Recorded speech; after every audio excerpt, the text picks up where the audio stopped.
Hey guys, sorry about that. The mic was picking up something weird. There's some weird background noise going on here. I'm not sure where it's coming from. Hey guys, sorry about that. The mic was picking up something weird. There's some weird background noise going on here. I'm not sure where it's coming from. Hey guys, sorry about that. The mic was picking up something weird.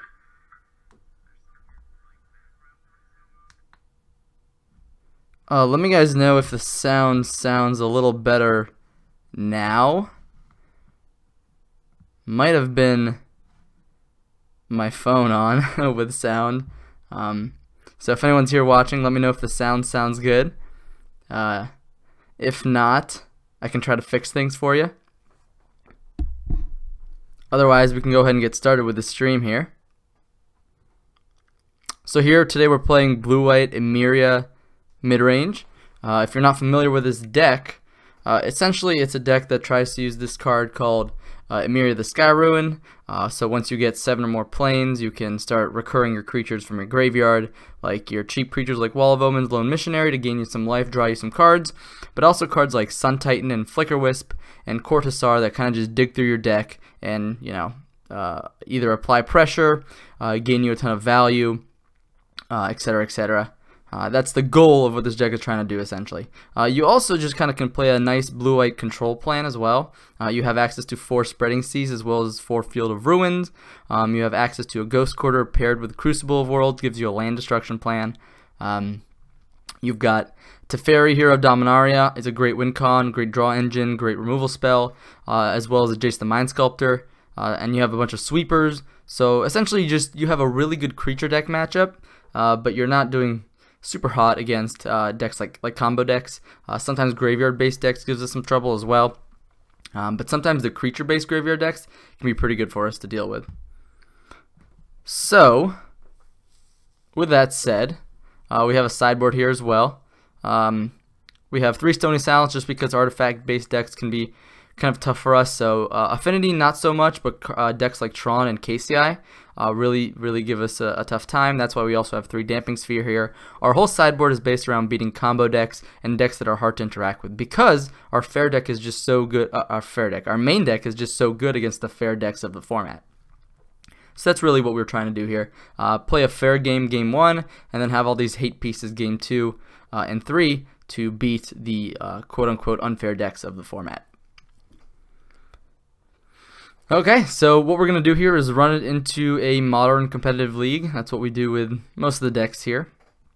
If you're new to my channel here on stream on Twitch, please hit that follow button.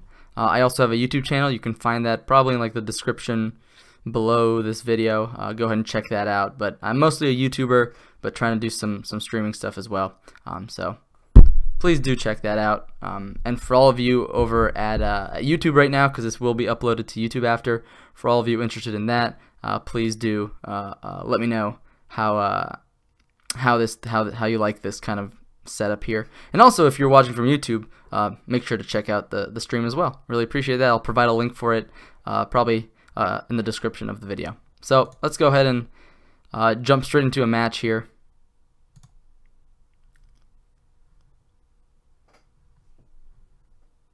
Yeah, yesterday we 5-0'd with Mardu Pyromancer. That was super fun, but unfortunately I didn't have the record button or the save past broadcast button, so I couldn't put that on YouTube for you guys, but I'll definitely try to put this one on YouTube. Hey Johnny Redeemed, how's it going? Glad to have you here. We're not playing Mardu Pyromancer today, but hopefully you can still have some fun watching some blue-white action.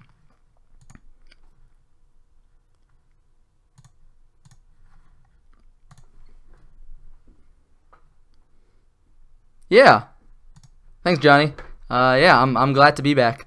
I really do enjoy streaming, so hopefully we have some good games like we did yesterday.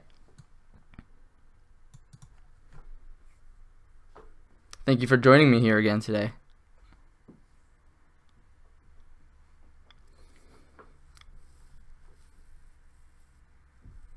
Let me know how the sound is. I was having some issues with it earlier, so let me know if everything sounds okay on your end. I would really appreciate that feedback.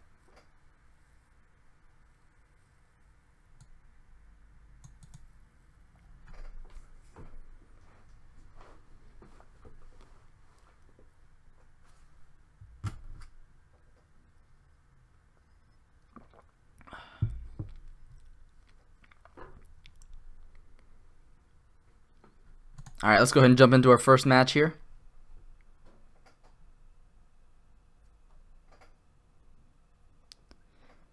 It would help you archive if chat is on the screen, that way people can see what you're interacting with. Yeah, absolutely. So most of you at home probably won't be able to understand who I'm talking to, what's going on. I haven't set up Streamlabs yet to have that kind of widget or whatever they call it set up here for you guys. Again, this is just the the second day of the stream, but I will absolutely look into that.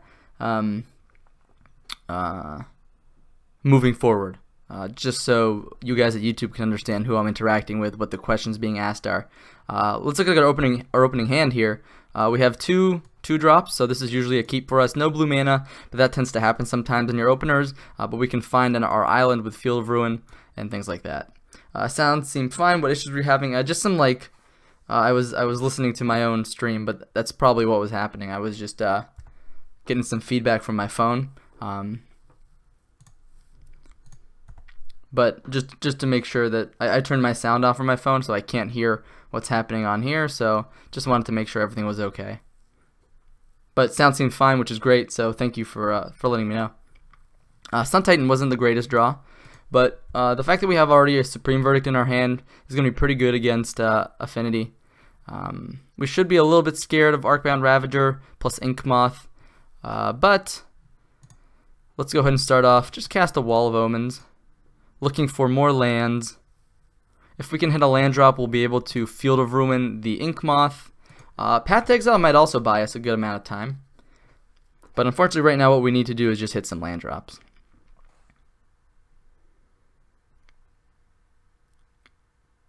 Alright, Vault Scourge, sure. Opponent doesn't have anything too annoying yet, like a Cranial Plating. Alright, spoke too soon. That's a Cranial Plating right off the top there. Probably going to attach to the Ornithopter. We're going to get smacked for 7 here. For 8 actually. Yeah. That's pretty good for my opponent. Alright, land drop is probably exactly what we wanted to find. The question is, what exactly do we want to do with our mana?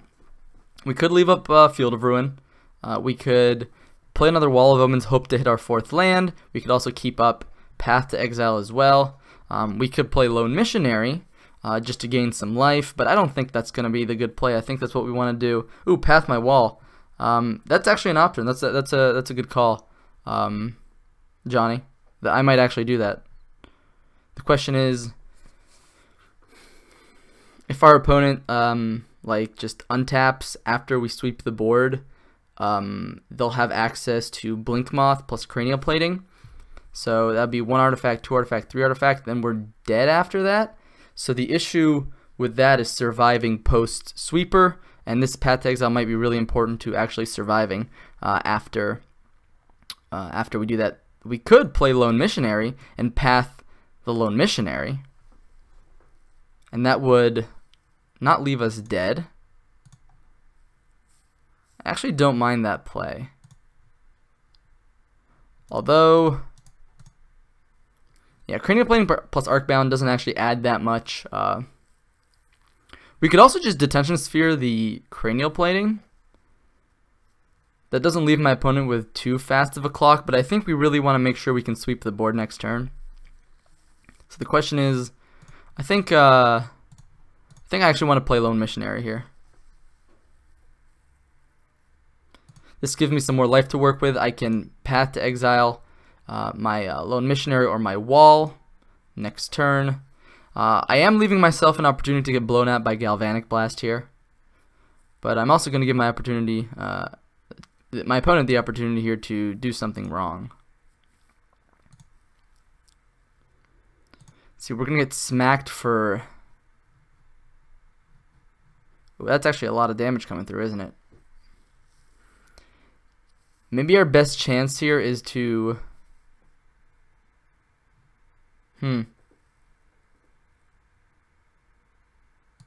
We could path to exile the Ornithopter. Right? That's 2, 11, 13.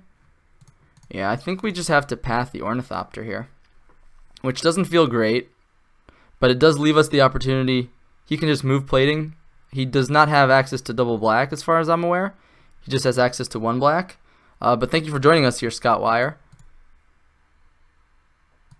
Alright, our opponent did not actually find a fetch land or a land off the path to exile, so maybe they drew their basic mountain right here.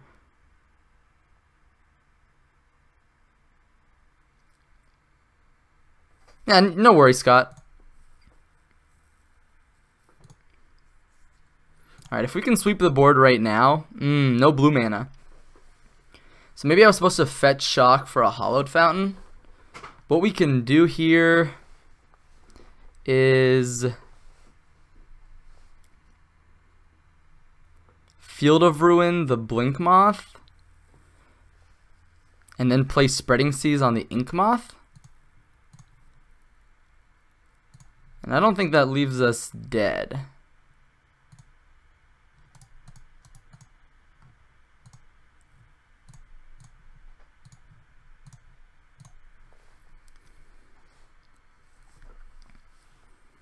And this way we handle all the lands, which means we shouldn't be too afraid post-sweeper.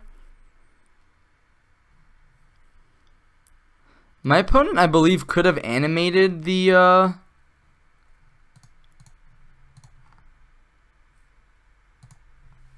Could have animated their lands and then like eaten them with Arcbound Ravager.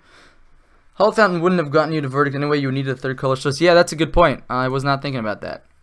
And now my opponent is going to go ahead and do this same play here that I was talking about before. I think they could have done it with the Springleaf as well, but that's fine. We don't get our draw, but really we still got rid of the Inkmoth Nexus, so it's not the end of the world. I don't think we're dead here, because Arcbound, I guess Arcbound Ravager can sacrifice. Do you have like a Galvanic Blast? Yeah, good morning, F-Dork. Thank you for joining me here today. Again, I know it's not quite Mardu today, but something a bit different. Alright, we're just dead then. Yep, that's a Gal Blast. Good morning, good morning.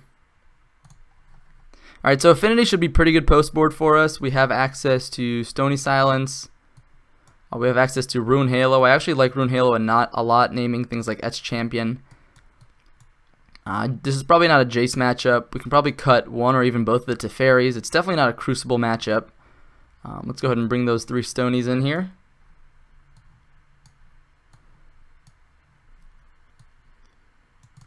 Question is, what do we want to cut after that? I think Teferi, like this is just not a Teferi matchup, and just like it's not a Sun Titan matchup. I think we just want to be low to the ground, draw cards, apply pressure, and draw our hate pieces.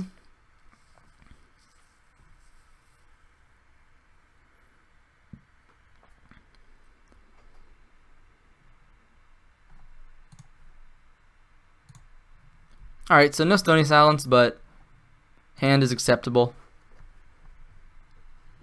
We have Ruin Halo to name something annoying. We have Wall of Omens to draw a card. We have Spreading Seas to turn off man lands. Let's just go ahead and play a tap land and say go. Thank you everybody that's here joining me for this stream. What are we playing against? We are playing against Affinity right now. Frederick. And this is game 2. We lost game 1. I actually want to save this Spreading Seas for like a man land. Even though we have the Field of Ruin as well, I'm actually just going to go ahead and deploy this Wall of Omens.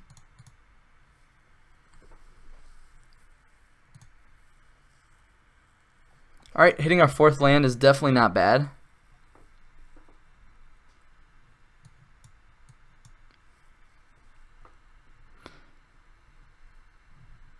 Alright, if our opponent plays like an Etch Champion here, we can go ahead and Rune Halo, naming Etch Champion. If they'll play like a Master of Ethereum, we can play Gideon and uptick on it. Alright, Etch Champion. Sure. The question is, do we think they're holding up Spell Pierce as well? They could be holding up Spell Pierce, and then we're screwed to the to like a cranial plating equip, and then just like, what are we doing? I didn't catch the 5-0 stream of Pyro. I'd love to see the Q leagues. Is that also? Do you have a YouTube vid of the league? No. So unfortunately, it didn't save. I didn't have my save past broadcasts option checked. It was my first stream. I just didn't quite know how to do that.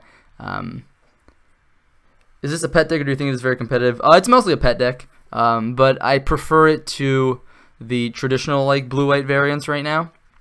I just think having like a proactive game plan in game one is kind of nice against Modern's like really wide, annoying field. I think here I just want to go and play Rune Halo. Like, they could just be holding up Galblast too. I think I'm not gonna play around Spell Pierce here. Looks like you're using OBS. Did you happen to have OBS recording to disk as well? I did not. I did not have that. I am streaming with my laptop right now, so I don't actually have that much disk space, and my laptop doesn't actually have that many USB ports for an external hard drive either. Like, I'm using one of my ports for the mic and one for my mouse, my my wireless mouse. Oh well, just gonna have to get another 5-0 stream then. Yeah, absolutely. How's the Tron matchup now with Damping Sphere? I really think the Tron matchup's still pretty horrible. It's gonna be pretty horrible for any blue-white deck, but for this blue-white deck, it's a little bit better. Do you have the cards for Jeskai Control? I absolutely have the cards for Jeskai Control, but I'm not a big fan of Jeskai Control right now. But I do have the cards for it. Here I kind of just want to play the Spreading Seas. Gideon is just going to get either killed by Etch Champion or the Aether Grid. So alternatively, we could Field of Ruin it, but at the same time, like, we could save this Field of Ruin for another top deck manland. So right now I think I'm just better off casting Spreading Seas here.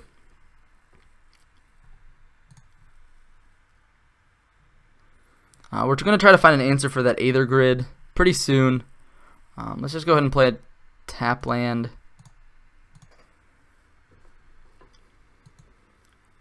We're going to get hit for 1 by Aether Grid here, and then we're going to get hit for 2 next turn if they want to use their turns that way.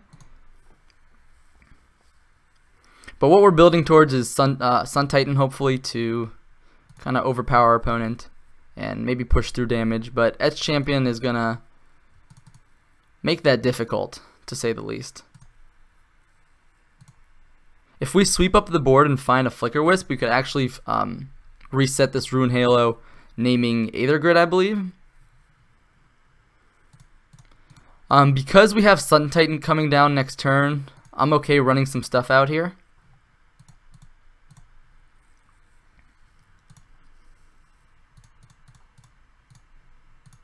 Let's go play Gideon. We can target the Aether Grid, I believe. How do you feel about the Rabble Master and Bridge in the sideboard for Mardu? I see in your list that you did not run them. Yeah. I've never tried Rabble Master, to be perfectly honest. It's not something I have tried myself yet. And Ensnaring Bridge is a card I just don't think is really necessary. Sure, it helps you beat like certain matchups like Humans, Hollow One, and even like Bogles, but like I've never felt the need to have a card like that that's also very easily destroyed, because usually our opponents will side in like Artifact / Enchantment Hate for Blood Moon anyways, and Ensnaring Bridge does get hit by those cards as well. So I don't know. It's tough.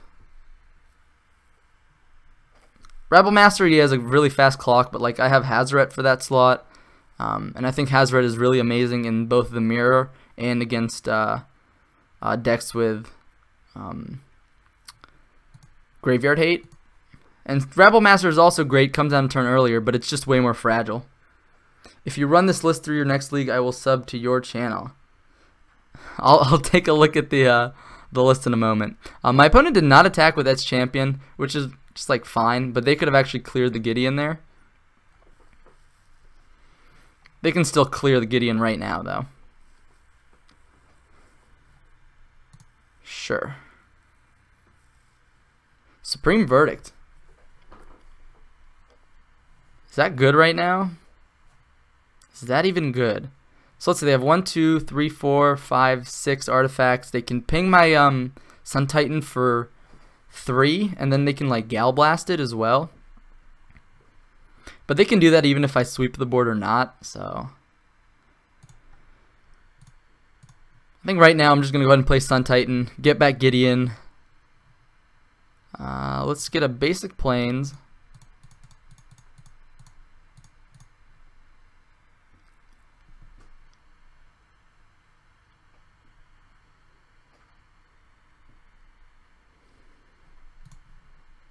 Alright, I'm going to try to play a little bit faster just because we're already at 16 minutes. Game 2, we're down a game. It's going to be on us to win here.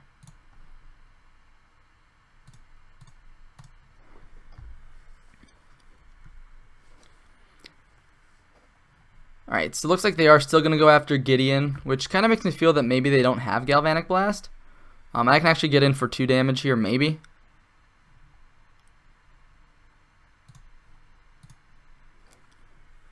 Have you tried Mainboard Hazard? I've played Mainboard Hazard and catches a lot of people off guard and you just still win so easy with it. Yeah, I have not tried it, but in theory, when I play like Mardu, my idea is I want my cards to be low to the ground, cheap, and interactive, and Hazoret does not fit any of those bills. So I don't think Hazoret is something you want mainboard unless you know like you're a very specific meta. I don't think it's going to be very worth it.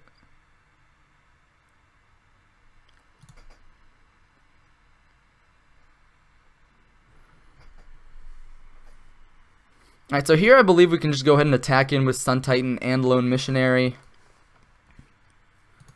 I guess actually attacking with Lone Missionary is not fantastic, because they can go ahead and block here and then ping here. So we'll just go ahead and attack with Sun Titan.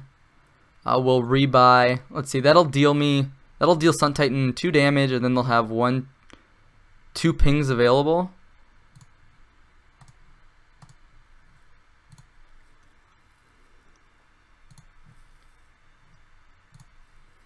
So they can go ahead and block with Sun Titan here, but we're saving ourselves a bunch of life here with this like Gideon recursion. And hopefully we can draw like an Emeria, that way we can have a game plan for post sweeper. I also wouldn't mind a Flicker Wisp at all.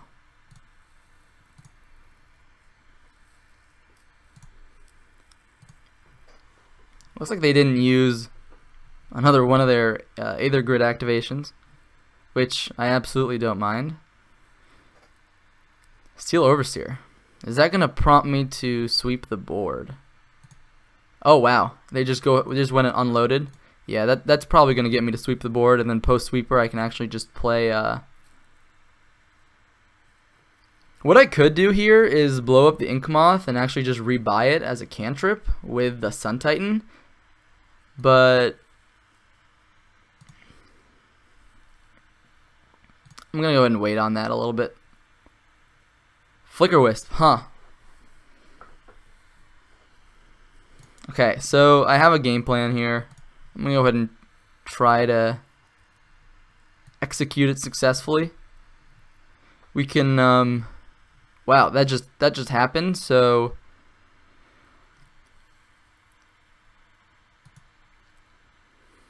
I guess we'll just use Sun Titan as like a ramp spell here.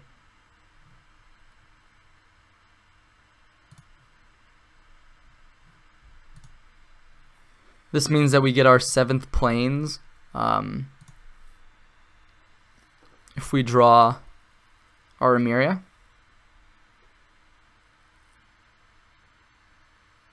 Alright, opponent just took 6 damage. That's going to be great for us post sweeper. That way we can play Flicker Wisp.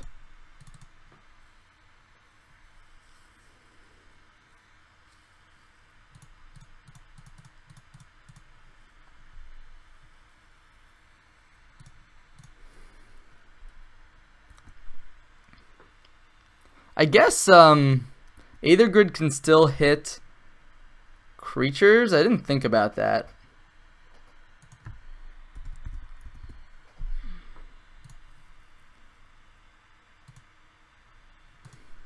But at least this stops my opponent from just going face a bunch of times. Why not Flicker Titan Verdict? Because it doesn't matter, we still won, right? No, that would have been a pretty good line. I didn't consider it. I will consider it. I always forget that like Flicker Wisp is a delayed trigger, so I'll definitely consider that next turn or next game if we get that opportunity. But good call, good call. Thank you for catching that. I think again we just want to be low to the ground, interactive, so keeping our top end trimmed seems pretty fine. Hopefully we can draw some Stony Silences this game, although as we saw, Gear Up or Aether Grid would have made Stony Silence like not that good, but this hand is just amazing. It's got almost everything I want out of my hand. Hopefully we don't get like hit by like a really early aggressive start from my opponent. Double Signal Pest is one way to beat Stony Silence. Check out my list. Yeah, so Johnny, I want to check out your list. I really do, but I'd have to scroll away from the chat screen on my phone. So I just don't want to like miss anything useful from chat, but I will absolutely check your list soon. Don't you worry.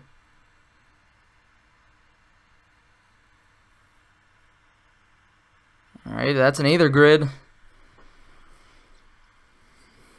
Okay, so do we need to deploy Stony Silence here or Ruined Halo?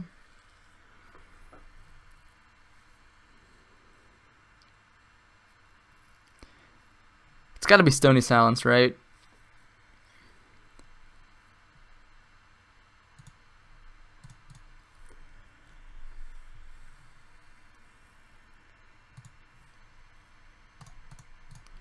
So the reason I fetched there was in case when we play Rune Halo next turn, that way we can also play Hollow Fountain tapped. I always worry. No need to worry, my friend. No need to worry. We could play Rune Halo, naming the Signal Pest. We could name Aether Grid. We're taking similar amounts of damage from both.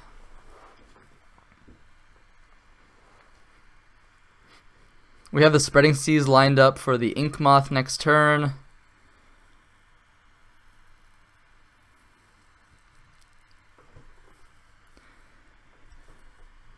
Aether Grid can deal us 1, 2. Signal Pests also deal us 2. But Signal Pest not attacking means they're losing out some damage here.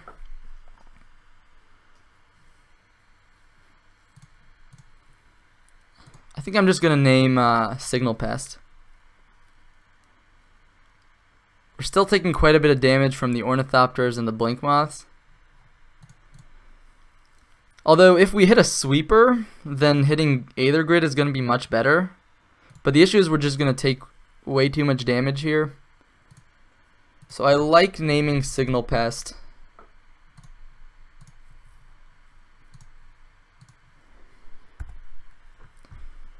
Play a land. Hope to survive a bit longer. They can rev up the Blink Moth, swing at us for 4, and then ping us for 1. So this is a pretty fast clock.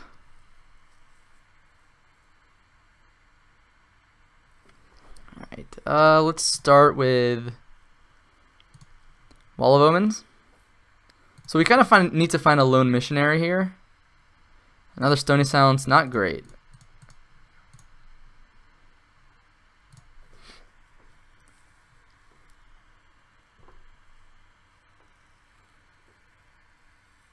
Alright, so they can't like... Alright, they put us to 6. Spreading seed's not gonna really do it for us. FYI, we are Facebook friends. I didn't know that, Johnny.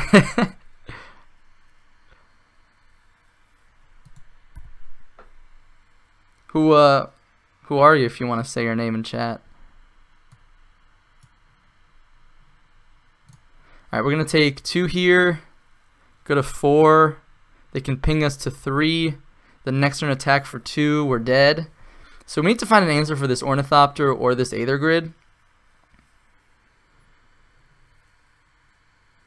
Ghost Quarter's not quite gonna do it. The issue, of course, is they could also have Galvanic Blast, but they probably should have fired off Gal Blast like right there and then. So I'm gonna start with Wall of Omens.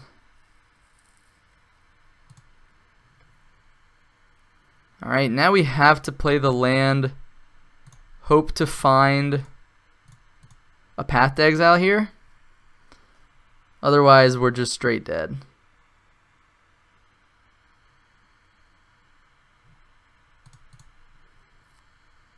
Alright, Quarter Star's not going to do it. I'm going to let my opponent try to kill me here. Let's see if they see the line. Yeah. I think it was still correct to name the Signal Pest with the Rune Halos.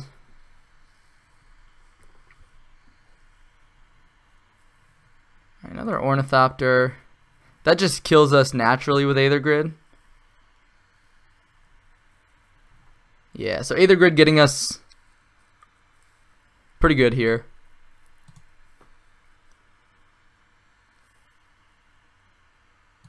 Alright. And that's a bit unfortunate. We had the hate we wanted, but didn't have all the pieces we needed, right, to beat that matchup. It looks like we were just drawing a bunch of lands.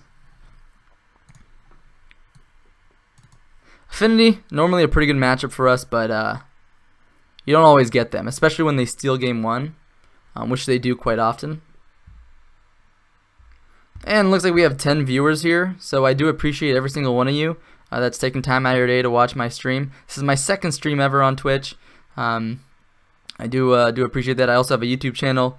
This will be going on there as well. So please go ahead and check that out if you want. Hit that follow button if you so desire. Every little bit helps, so I do appreciate that. Yeah, okay, I'll check out your list, Johnny. Let me check it out. 4 Snap, 3 Bolt, 4 Op, 4 Path, 3 Helix, 3 Logic Knot, 2 Ascanta, 2 Anger of the Gods. Now that's definitely not stock. What's the reasoning for playing Anger over like Verdict, which is just like usually way better in Jeskai? 3 Electrolyze, 25 lands. Alright, it's not bad.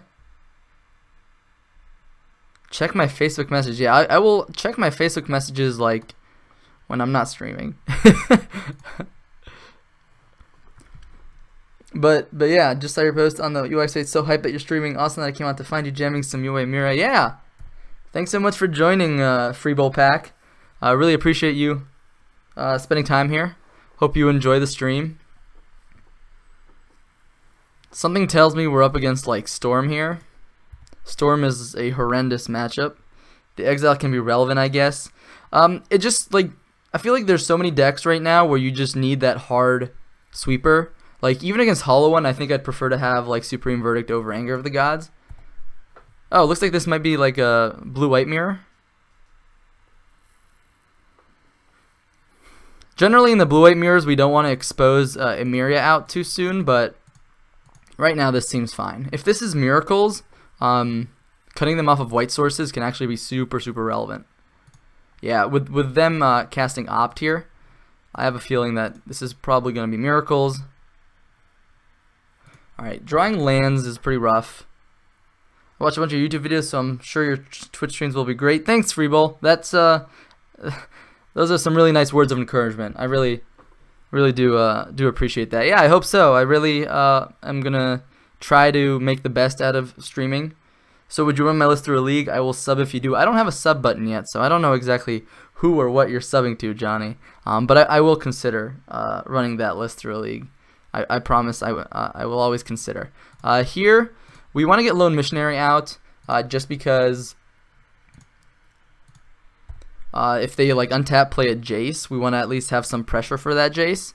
Ideally, we would have had a Flicker Wisp there, but looks like we're just going to get Jaced here. Oh, timely reinforcements. Oh my god, that lines up so awkwardly against what we just tried to do. Again, I'm holding on to the second Emeria just in case they have like Field of Ruins and stuff.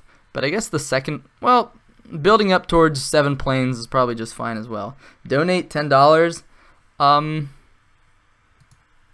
think about it, Johnny. If you sent me a message on Facebook, then we can talk there. But I'll definitely think about it. Hate Miracles, Terminus is so bad for Emeria decks. Yeah, it's horrible. Terminus is really rough.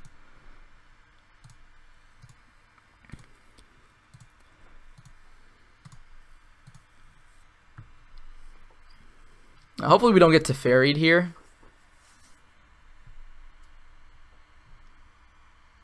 Alright, Jace is probably just as bad.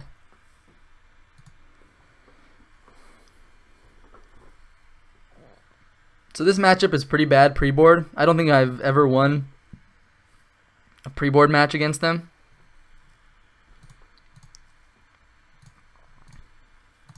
But post-board we get access to negates and disdainful strokes. The matchup gets a lot easier. Crucible of Worlds is also not bad, but it's usually better before they like develop their board. I kind of want a Field of Ruin, their Field of Ruin, so that it protects my Emeria. It does give them access to a bit of mana this turn if they want it.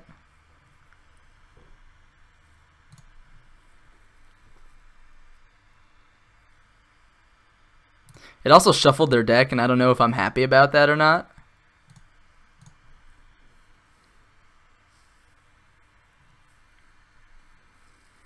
This is definitely like not the matchup we hope for when we play our deck. We ideally want things like humans. We want, you know, search for Azcanta. Poof. That's also kind of a beating for us. We can try to resolve a Sun Titan next turn. I don't know. I doubt it's going to resolve, though. We can try to protect this second Emeria for as long as we possibly can.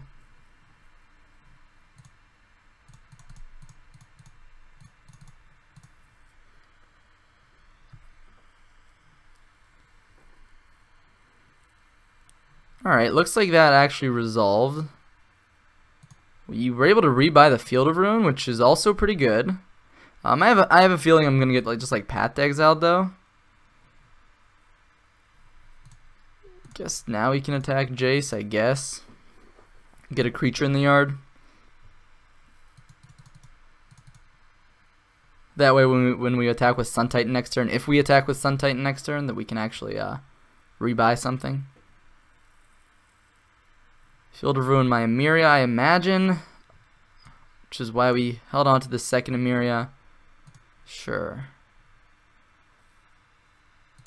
Get another planes from our deck. We got 7 planes, or 6 planes out right now, with Field of Ruin able to get a 7th on our next turn. And then we also have the backup Emeria. Our opponent also didn't just like kill our Sun Titan with anything. They didn't counter it, they didn't remove it, so maybe they have like a Terminus in their hand. Yeah, but Jace getting, what, this 3rd Brainstorm in here right now is probably the worst thing in the world for us. We do have Teferi in our main deck. We could maybe get to a position where our opponent taps low. We can tick down on Jace, but the damage is already done with Jace. That's what, again, 3 Brainstorms. Another Field of Ruin. It's kind of rough. Means this Emeria is not If we get to attack though with Sun Titan, we can just rebuy the other Emeria, then play the other Emeria. The question is that even good at this point? I mean, what creatures do we have in the graveyard that we even want? I imagine we're just getting hit by a Path on our upkeep here, maybe. Like Island is probably the worst draw in our deck at this point. Like Basics are just the worst draws in the deck. We're going to try to attack Jace. See if we can rebuy our Emeria.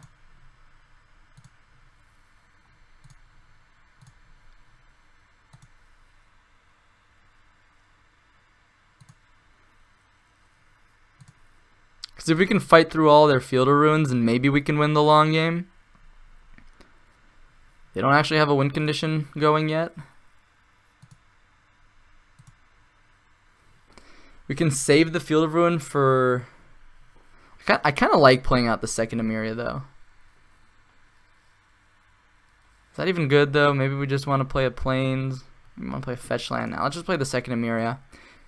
It kind of locks me into popping the Field of Ruin if I want to Field of Ruin their Field of Ruin. So they can activate their Field of Ruin in response to me using my Field of Ruin, and then I don't get a fetch and off of mine, and then we just search. God, that's just so bad for us. Yeah, so Field of Ruin targeting Field of Ruin, they can just pop theirs in response.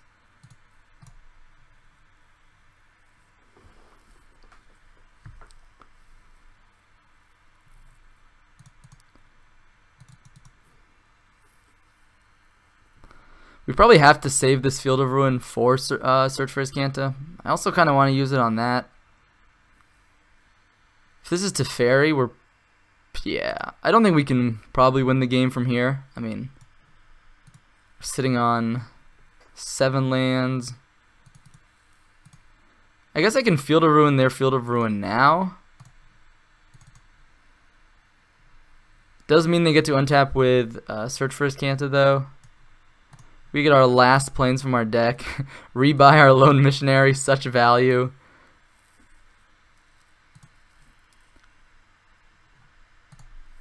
Yeah, the fact that that wasn't a...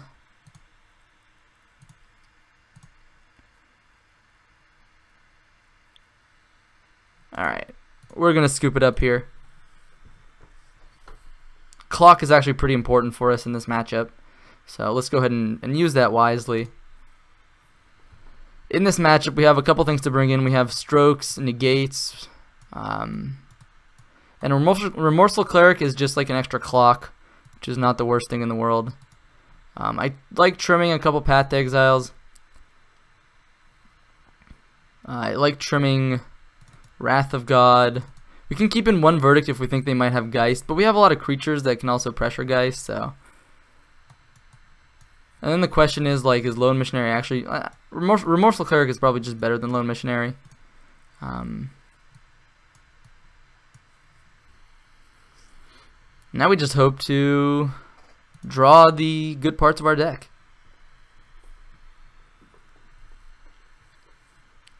So, like, Detention Sphering a Planeswalker can work out pretty well for us if we can get there. They can't Detention Sphere their Walker back, but they can Cryptic Bounce the Detention Spheres. There's an argument that Wall of Omens is actually worse than Lone Missionary because Wall of Omens applies, Lone Missionary applies pressure. But I think drawing a card, especially with like 3 Flicker, like curving like a cantrip permanent into Flicker Wisp, could actually be a pretty decent way for us to start the early game. So I'm going to try to maximize the potential for a curve like that.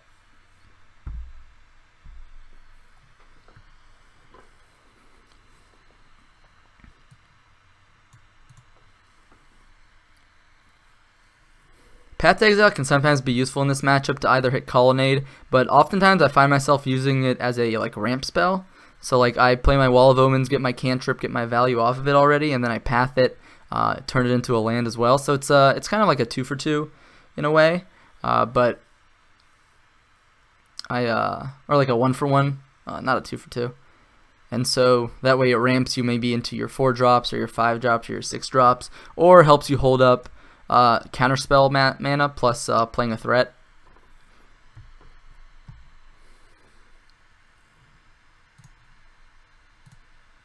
Man, this hand is super awkward. But Flicker Wisps are okay in this matchup.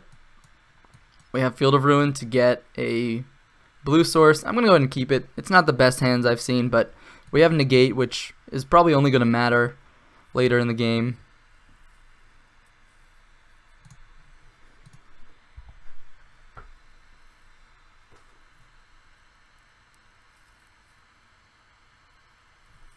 Hall Fountain tapped, no cantrip to start off. I guess that's pretty good.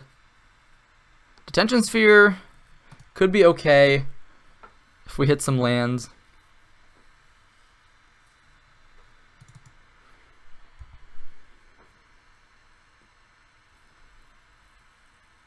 Jace, huh?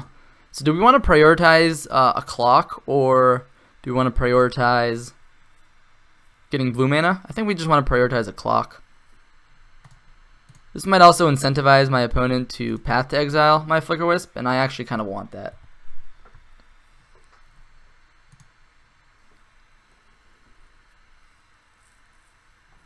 Alright. Opt it is. So they scry to the top of their deck. So they're drawing a card that they do want.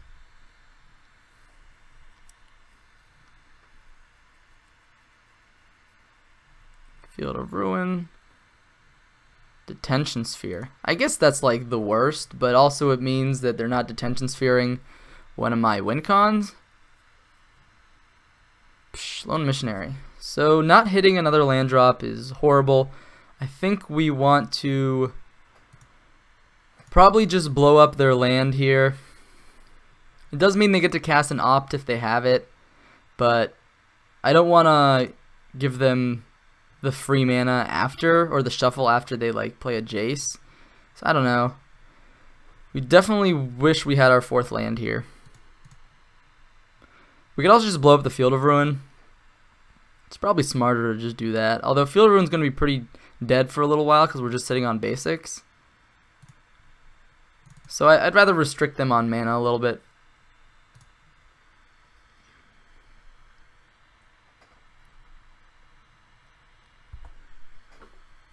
Do it in their draw step. I could do it in their draw step. I don't think it's going to be much of a difference. Thankfully, we can Detention Sphere this Jace here. Hopefully, our opponent, if we can hit a land, like running lands, we might be in an okay spot. Just negates an Opt.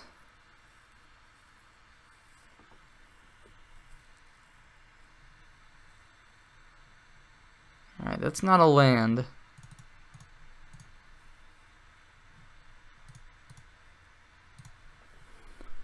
Hopefully our opponent doesn't curve into like a Teferi here. That would probably be game over. If they play another Jace, it's not the end of the world. But look at us, maybe stabilizing here. If we can hit some land drops. They might have a click on our draw step. Click ripping out negate could be pretty good. Right now, I think I'm just gonna say go.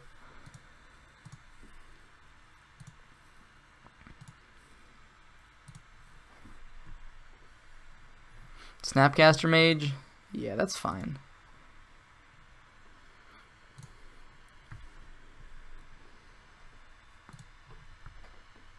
So normally, like, Mana Screw can sometimes beat Mana Flood, but in control mirrors, hitting your land drops is really important.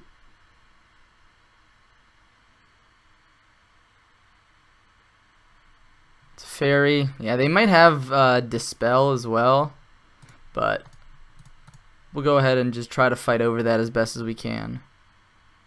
Alright, looks like that resolved, which was fantastic for us.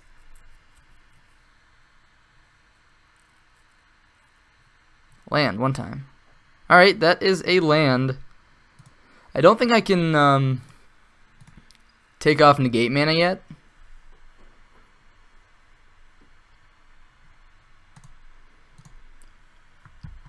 Because we just like lose the game if our opponent resolves it to Teferi.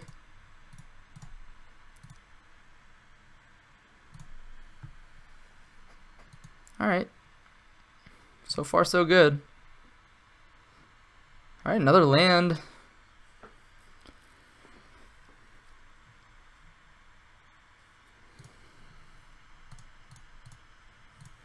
Just go ahead and play Lone Missionary out here.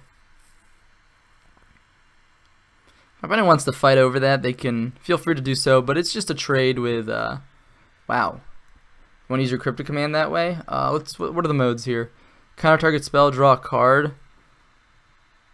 Sure.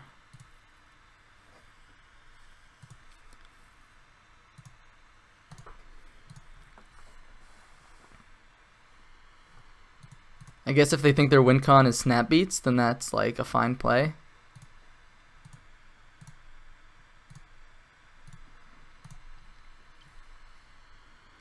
Right, Gideon is not the worst here. It does get hit by negate, and there's a good chance my opponent has that in their hand. So is it more reasonable to run out Flicker Wisp here? I don't think so.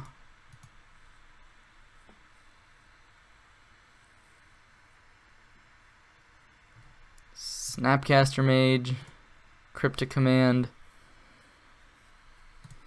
We could negate that Cryptic Command.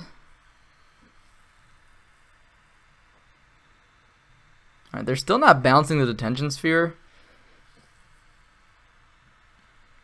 I kind of want to negate this. I don't want to fall too far behind.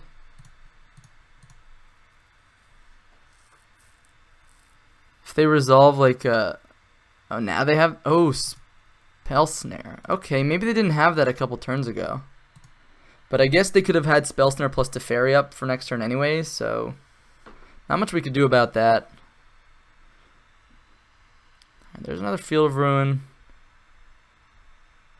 Yeah, that's Teferi. Rest in peace. Give me 1 second, guys.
Alright, sorry guys, my cousin is visiting, so just had to deal with that. But we're back. So like we could Teferi down tick on Jace, we lose our Teferi. Hi Oren, I'm going to play a PPTQ this Sunday. I have two choices, UI Resto, Career Wars list, but I don't have access to Jace and Jeskai. I expect Affinity, RDL draws, G-Tron, Burn. Is there a question in there, Victor? Is there any way I can help you? Oh, sorry, those are two different decks. UI Resto and Curry Wars list. Let me think about that a bit after I concede this game. I don't think we can actually win this matchup from here.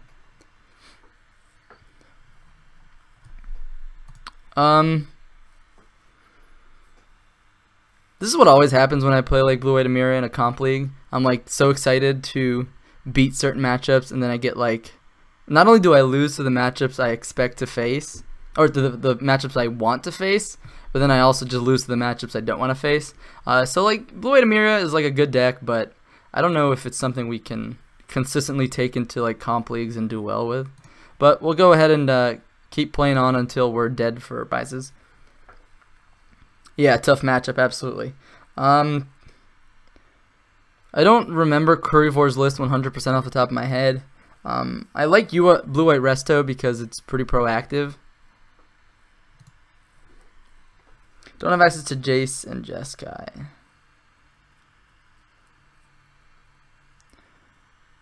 Yeah, I mean, I kind of like Restoration Angel right now, so I would play the list that has more Restoration Angels.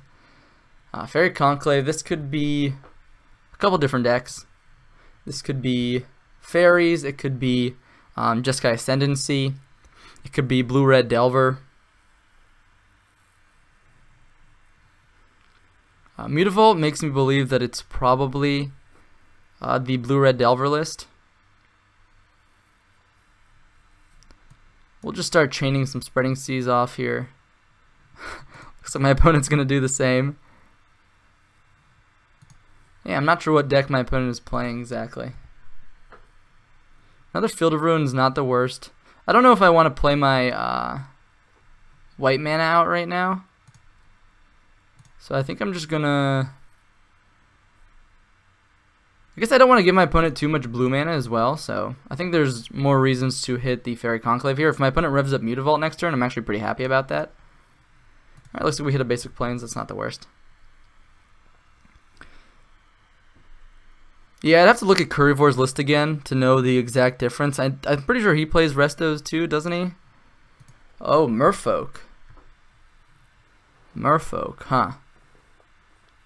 Alright, Merfolk could be a pretty scary matchup if we don't hit our sweepers. So right now, let's just go ahead and hit their lands while we can.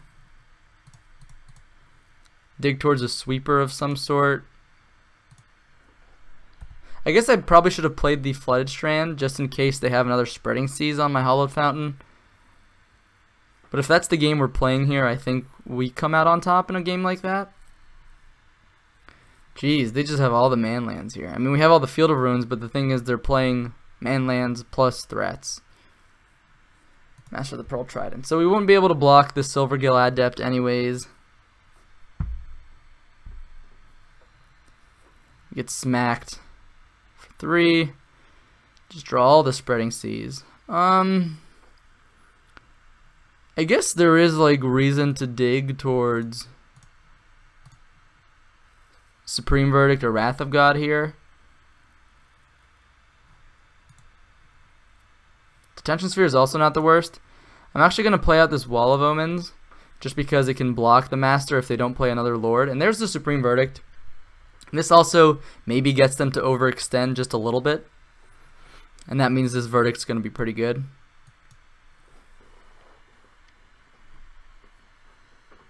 I'm basically fixing my opponent's mana. Got all that blue mana now.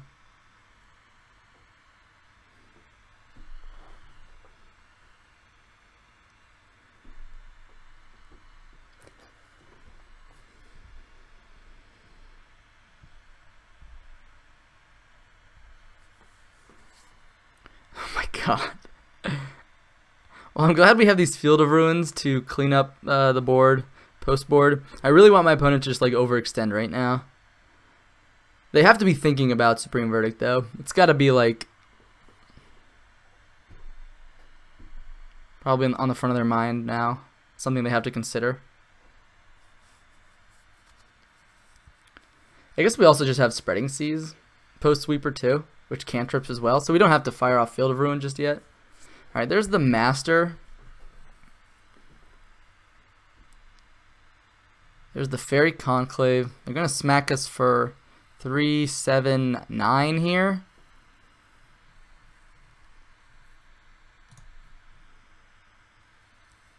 So we're going to be pretty forced to sweep the board now. Just get our 2-for-1 here basically.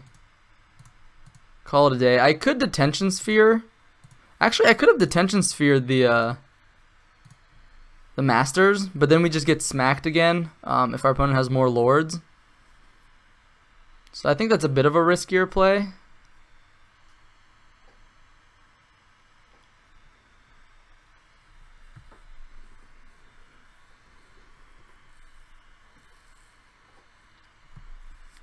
So next turn we'll have access to both Gideon plus Detention Sphere.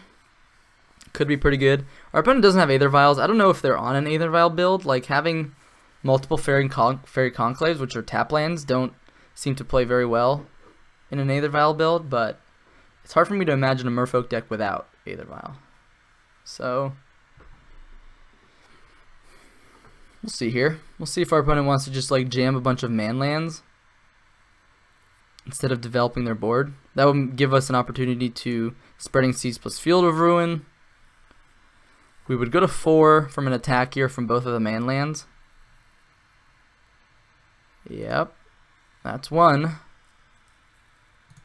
Alright, just one of them is coming at me here. So they're playing around Path to Exile here in the sense that they're firing up the man land that they probably don't like as much. Wow, our opponent just passes, but doesn't attack with the other man land. So what could that mean?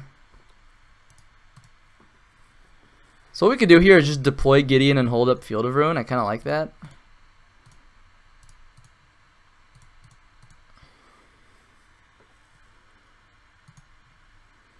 We had Gideon tick up on the Conclave and Field of Ruin the Mutavault. My opponent could be sitting on cards like Vapor Snag. They could be sitting on cards like Dismember. They could have Merfolk Trickster. Guess I didn't think about the Trickster. Yeah, Merfolk Trickster. That's a very reasonable play. The question is, do they have Double Lord here, or even Double Lord doesn't? I guess Double Lord clears Gideon.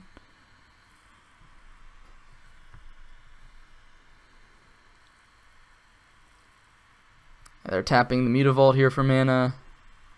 3. Okay.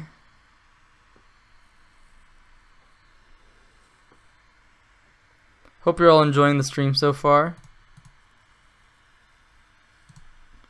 They could still have Vapor Snag here.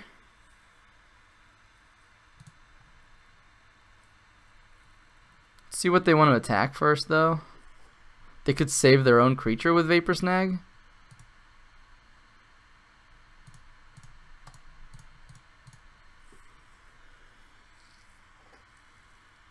Alright, no Vapor Snag.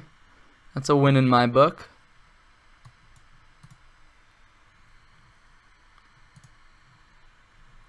This takes us down to 3 life. So we probably want to find a lone missionary sooner rather than later. We could also, what we can do is Emblem Gideon. You can also play Court Hussar to block. I'm going to play a basic island out. It says go. Jace. Jace is pretty sweet. I think I'd rather use my turn in a different way though. So I think step 1 is playing Court Hussar. We want to pay white so that we can keep it around. That way we can block if necessary. This can dig us towards some life gain spells.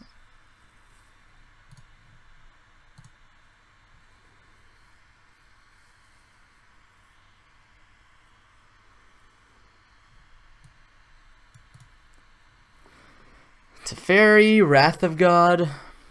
Wrath of God is pretty nice, but it's not that great against like our opponent playing at instant speed.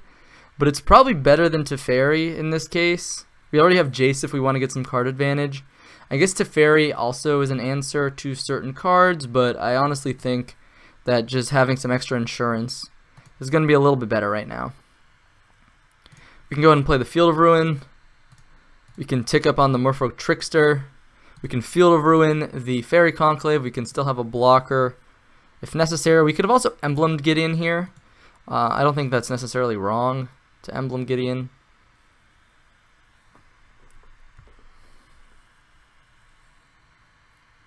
Could have another Trickster. Dismember. Okay, yeah. We figured they might have some of those in their hand. Another Trickster. Alright, so that is pretty scary. So this is why I kind of liked embleming Gideon.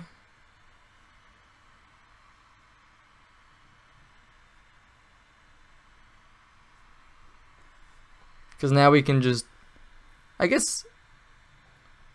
yeah, I guess that's fine. This gives them another turn to draw a Lord. I mean, another draw to find a Lord. No Lord here. See if my opponent wants to rev up that Fairy Conclave. Yeah, put us to the test. See how they want to attack here. Probably both in my face. Next turn we can Emblem Gideon. All of me. Sure, I guess.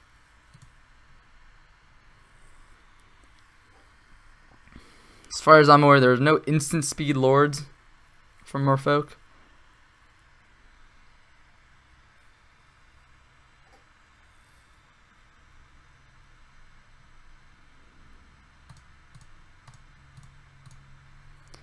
So our land destruction coming in pretty handy here against what our opponent's trying to do.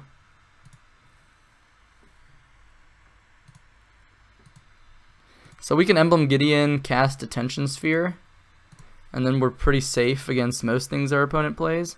Alternatively, we could Wrath of God. Yeah, Wrath of God seems a little bit better now, doesn't it?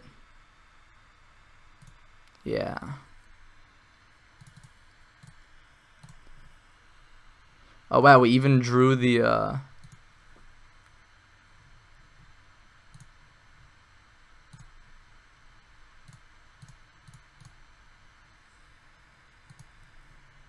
there's Wrath of God. I kind of just like slamming Jace here though.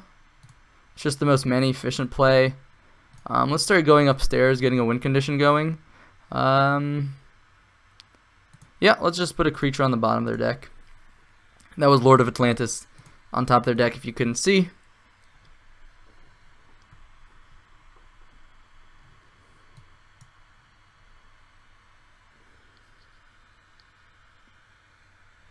And now they need to do more things at instant speed if they want to power through what we got. Alright, looks like we got there this time around. Rune Halo is not the worst against my opponent, but not the best, but I think we still want to bring it in. Probably want to cut Teferi and Jace. Stay low to the ground, interactive. Remorseful Cleric is a blocker, but they do a pretty good job of getting around blockers. Although Crucible is probably arguably worse than Jace.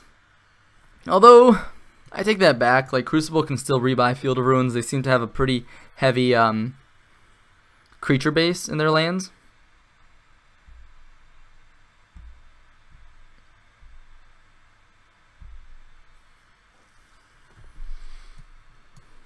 And it's cheaper. Although Jace also bounces things. Yeah, let's just keep a Jace over the Crucible. I like the Spreading Seas. Normally you would cut some number of Spreading Seas against Merfolk, but our opponent has a pretty spicy Merfolk build for us today.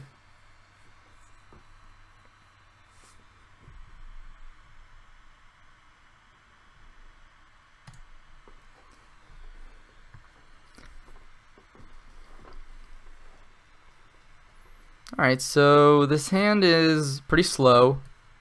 Don't have a lot of interaction until turn 3 on the draw. So I think I'm going to go ahead and mulligan that. We have a lot of 2-drops in our deck. Yeah, I like this better. It also means we can hold up Flooded Strand on turn 1. That way our opponent can't cast Spreading Seas on our land.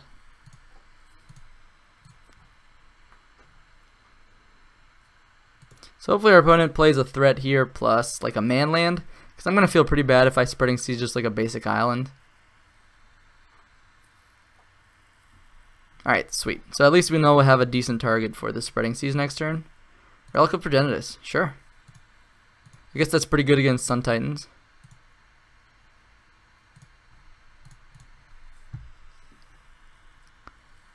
Hopefully our opponent has a threat light hand.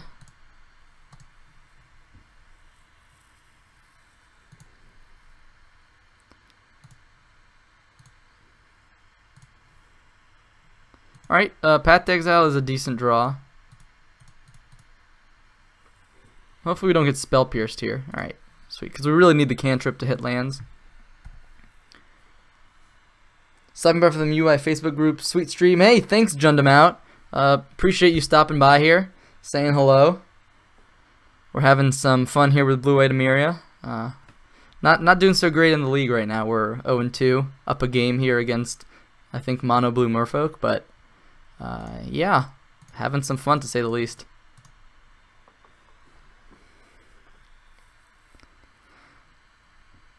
So I could D-sphere the Aether Vial, but over a long course of a game, Aether Vial becomes card disadvantage, so I'd rather just like cycle my Spreading Seas right now.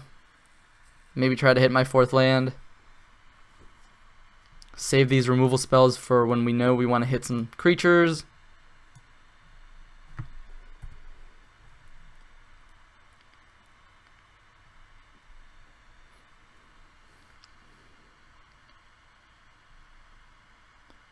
So thankfully, when Spreading Seas comes into play, our opponent doesn't really have an opportunity to do anything to save their Mutavault. Went for Trickster. Yeah, I mean, they had the Vial on too, but they used their mana. That's fine as well.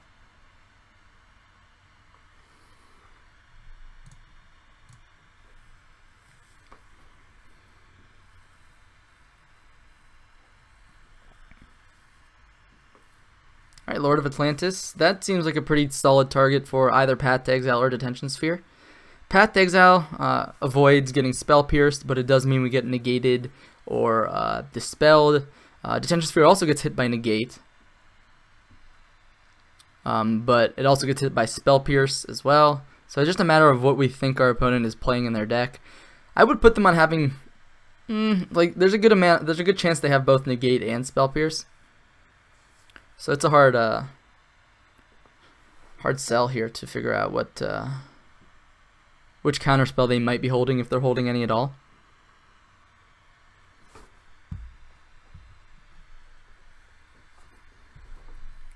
Opponent's going to swing at us for 5 here. We'll go down to 14. They could add to the damage here, but they probably don't want to overextend into a sweeper after what happened last game. Tech Edge. Ouch. Tech Edge is pretty annoying. I think what I'm going to want to do here is probably Field of Ruin that Tech Edge.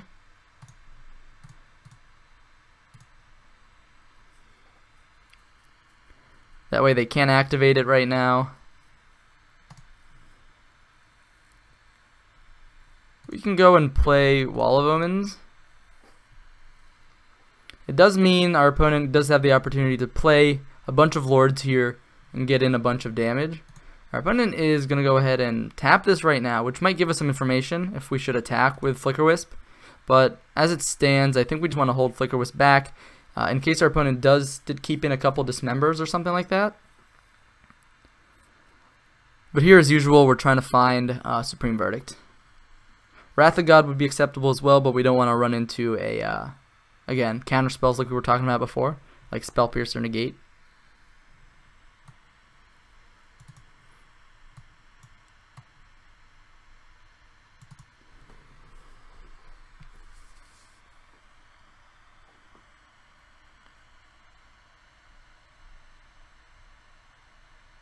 Let's see if our opponent has even more plays here. Deprive. Yeah, I'm actually really okay with my opponent. See, so that's one of the other counter spells they could have possibly had, which was Deprive. We'll go ahead and get rid of the Spreading Seas in our graveyard. Oh, does this return any land? Oh my god, I thought it was like only return an island. That just saved their Mutavault, didn't it? I guess I'll keep back Flicker Wisp to hold back against Lord of Atlantis attacking in the case they don't have another Island Walk Lord.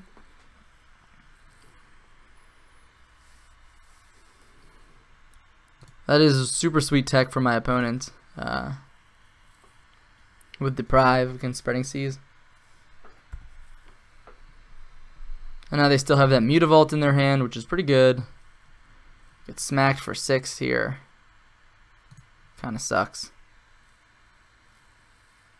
They play the Mutavault.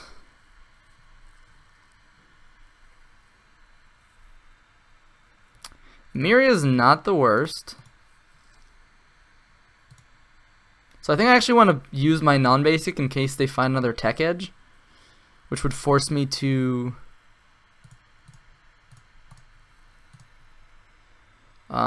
use that mana right then and there, when maybe I could save it for a more opportune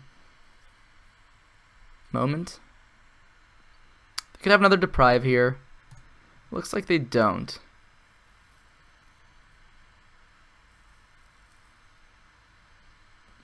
They could have a Vapor Snag here, though, save their Lord of Atlantis. We might then be forced to Path to Exile.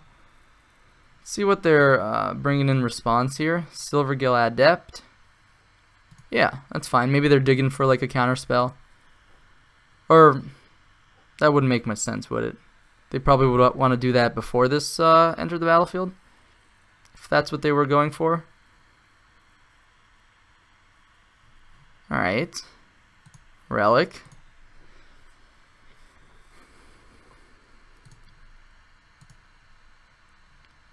Cool. So that worked out. Play a land, hold up Path to Exile.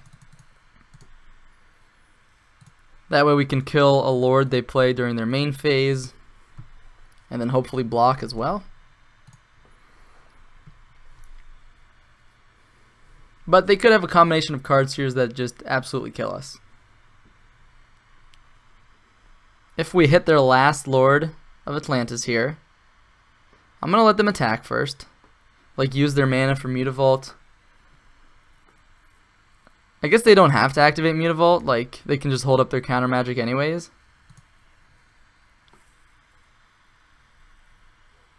Alright, we'll try to do what we do.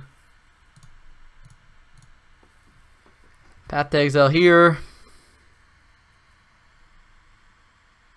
And another Deprive, sure. That puts us dead. Unfortunately, we had like these two Sun Titans in our hand like the whole game, which are pretty bad. Pretty bad. Like they're necessary, but they're so bad in the early game. Negate's probably not worth it against what my opponent's doing. Spreading Seas feels exceptionally worse against Deprive, though.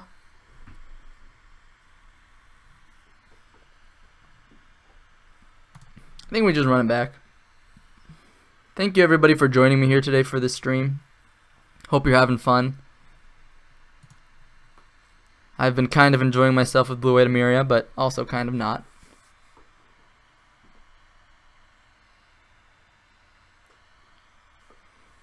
I think if we have time for another deck here, I'll probably either run back Mardu or maybe play some Miracles or Jeskai Control or something like that.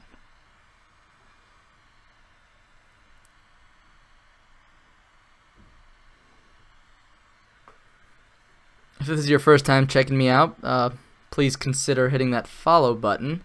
This is only my second time streaming, so every single follower helps to help me get started. Yeah, let's go ahead and play first. So Supreme Verdict in the hand already makes me pretty happy to keep this hand. Thoughts on Miracles versus traditional blue-white? It's hard to say. I've tried both of them out, not recently, so I don't exactly know how both of them line up perfectly against the meta right now, but I do like the Spreading Seas plan against Tron. Tron is one of the most played decks right now. Not to say that traditional, or sorry, that Miracles, you know, can't beat Tron. They obviously can.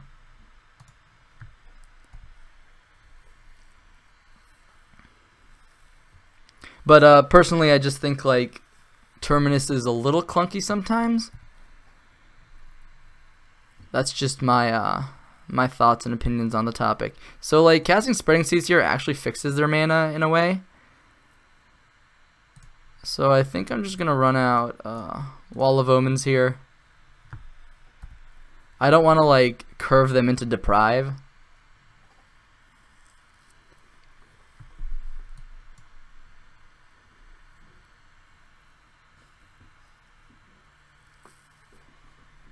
It also means they can't cast their like Lord effects.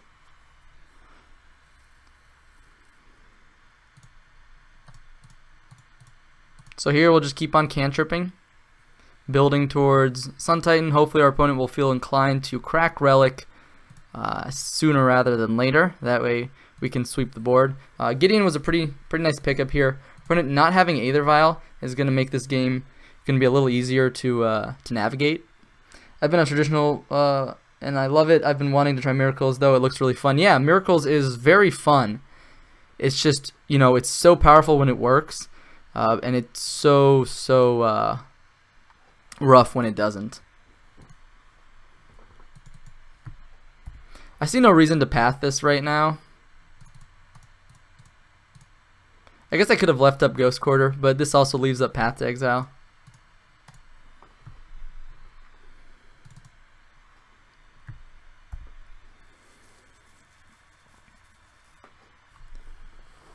But now we have a Gideon going. We have double Wall of Omens back up. Our opponent is deploying their spells on time, which once again makes this matchup feel a lot easier. So they can go ahead and sink a bunch of mana into this if they want. It's not gonna do them very much.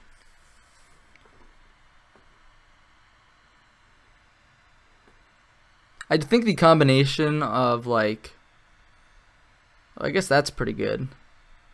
Tech Edge my land. I guess we'll float a mana here.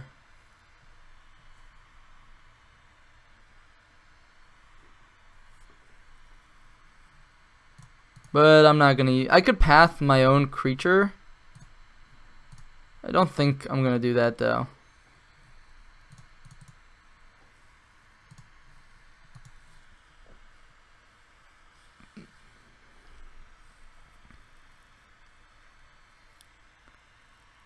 So I think what I was saying, like the combination of Jason to Fairy is actually really strong. If you can like maintain tempo, keep the board controlled, and just like curve those two into each other at like some point in any game, then you're gonna be in a really good spot. I'm gonna go ahead and start with a tick up here. My opponent could be holding up Deprive. I think I'm fine with my opponent casting Deprive though. Hopefully they don't have a bunch of tech edges. Is there a reason to keep up Ghost Quarter here? Yeah, probably.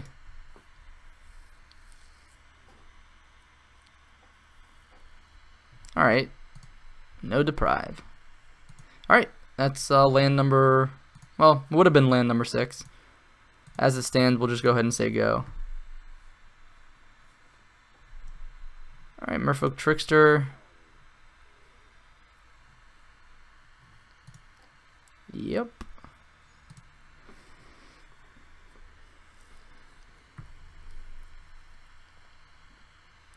Ideally, what I want to happen here is my opponent maybe plays like a Lord, go after Gideon, I sweep the board after.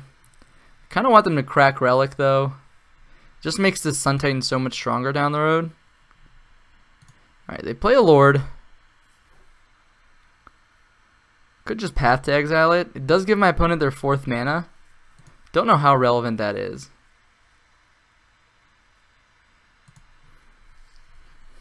Let's see who they want to attack. Did I not, yeah, I prevented damage from that, so.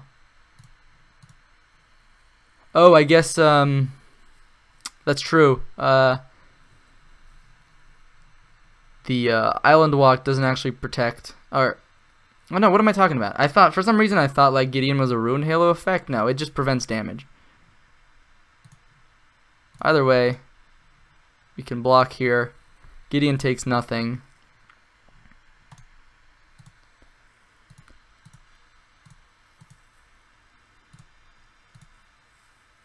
And these Wall of Omens can hopefully do some work.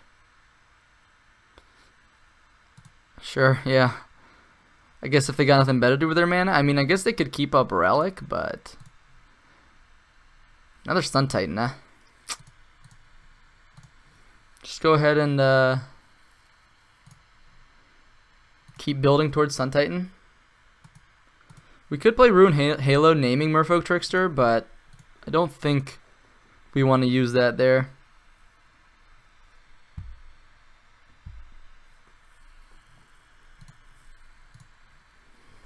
The fact that my opponent still has 5 cards left in the hand means they probably do not feel inclined to crack Relic anytime soon. Alright, there's another Lord. Sure.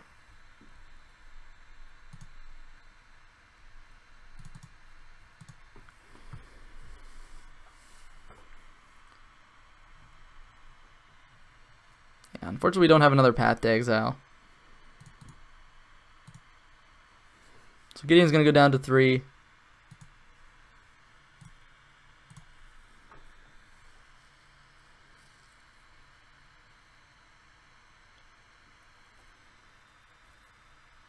We could keep forcing my opponent to overextend.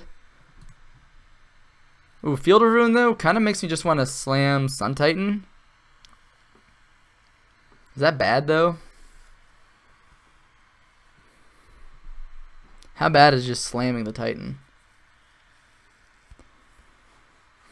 We could always do that post sweeper, and then we still get to keep around our Gideon.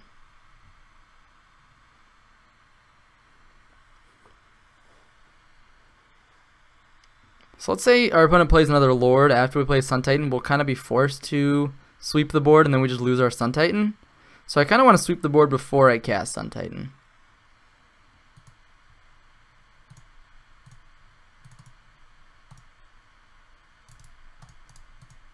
I guess I should probably tap the Field of Ruin.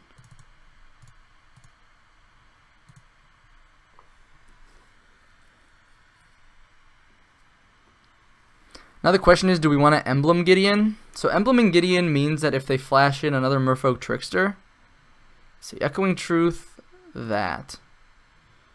Alright. So now I kind of feel comfortable Embleming Gideon. Although we could just get our beats on. Maybe we'll just, yeah, I mean, if they have to play their threats out pretty slow, then maybe just getting aggressive is better.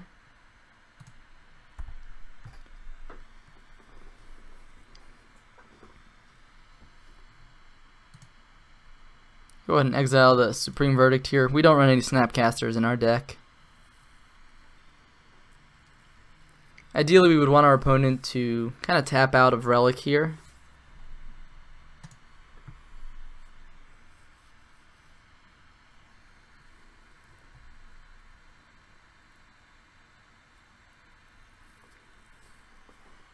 They could also just be holding up Deprive for Sun Titan.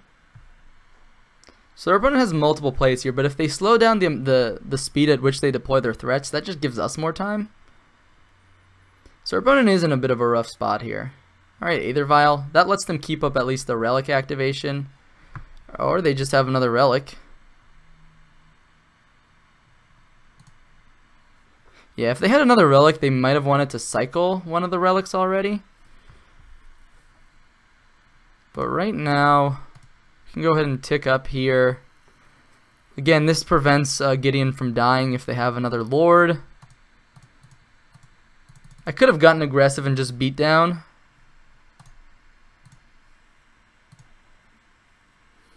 But now at least we got our Sun Titan to cantrip us, as well as just resolve, making these relics just even worse.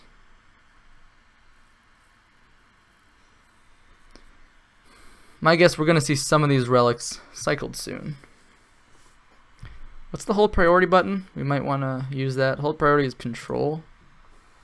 We might want to hold priority after we attack with Sun Titan, with the trigger on the stack, crack the fetch. However, if they have double relic, it's not super relevant. Alright, looks like they're cracking one of them now. Always a good sign for us. When your opponent cracks relic and they have an empty, and you have an empty graveyard, it's just a pretty good feeling. The fact that we're up on clock here with Blue-White Emeria rarely happens. Rarely happens. If you ever play this deck, just be prepared to grind through your opponents as best as you can. Looks like we still got a steady 12 viewers here. I want to appreciate every single one of you that's here viewing the content. I really, really do appreciate it. Thank you for spending your time here with me today.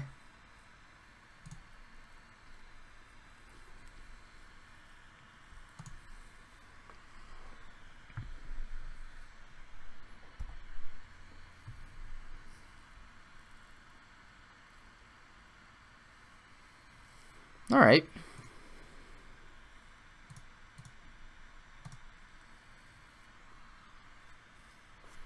So let me go ahead and get the control button ready. So holding control, attack, crack fetch. Say okay.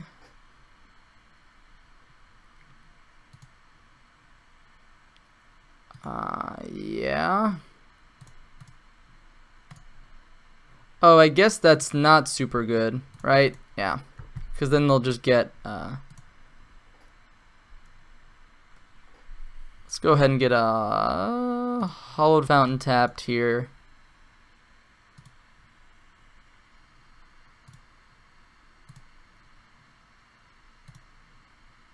Oh, what happened? Oh, when I attacked, there wasn't anything in the graveyard?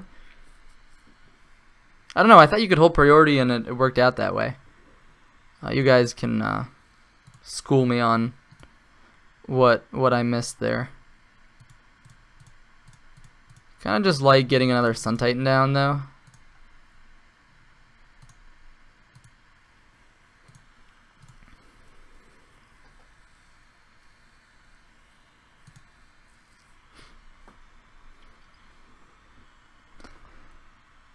The fact that Sun Titan doesn't tap means we can play around the Murfroak that gets in there and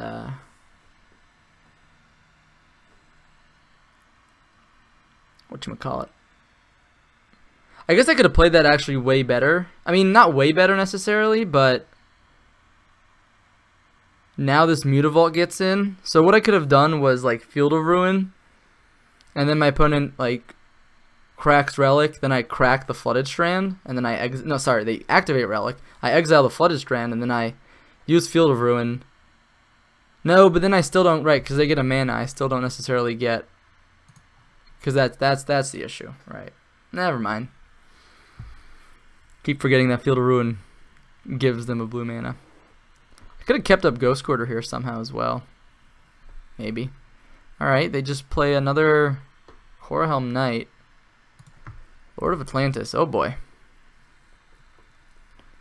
Let's see how they want to play this. They can activate Mutavault. Can kill Gideon if they want. But we can just rebuy Gideon.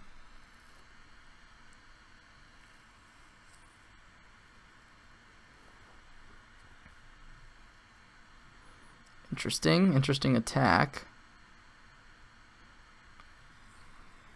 I think my opponent just keeps missing the text here. Also, attacking me seems a bit loose.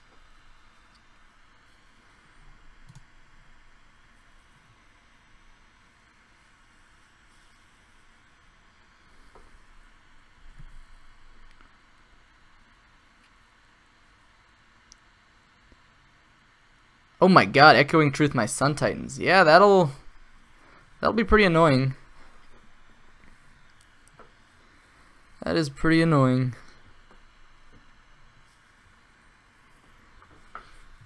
So, let's consider our options here. We could Rune Halo naming Corahelm Commander. I think I keep saying Knight. It's Corahelm Commander. We could tick up on Lord of Atlantis. Just like play Sun Titan again. Alternatively, we could... I think we have to do that.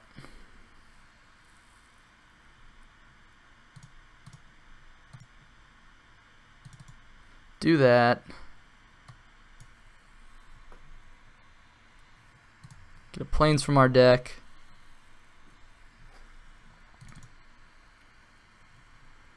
Play Rune Halo.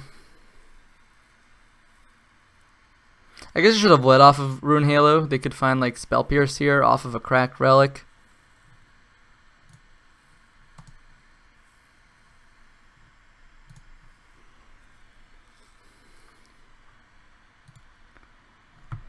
Corahelm. There we go. This doesn't actually protect Gideon, but what we can do is still rebuy Gideons with Sun Titans for lucky.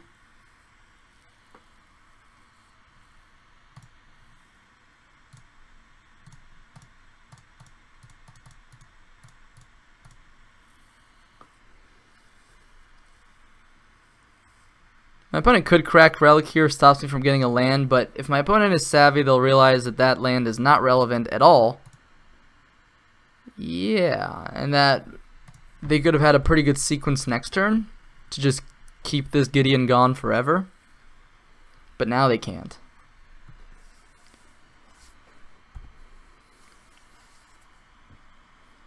It does cycle though, so it's not like the worst thing in the world. But I still think like the relic activation was better than a random card. Of course, I don't know the contents of my opponent's deck. They could have something pretty good. What we could do is actually Field of Ruin the Mutavault. That'll let us actually attack with Sun Titan and rebuy Spreading Seas to cantrip.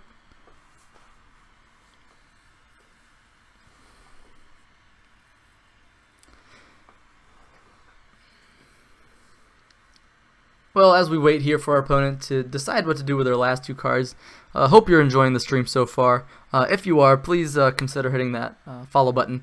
Really appreciate it. You can also go ahead and follow me on Twitter, check out my YouTube.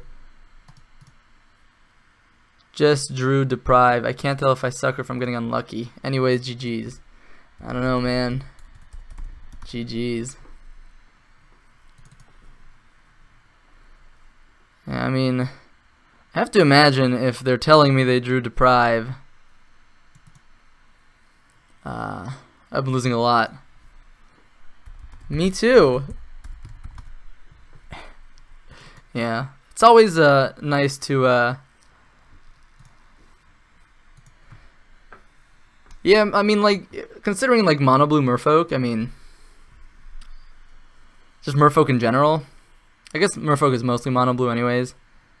But let's go ahead and jump into the next match. We're still live for prizes, right? We're 1-2. If we can rattle back 3-2 out of this, then that's going to be pretty nice.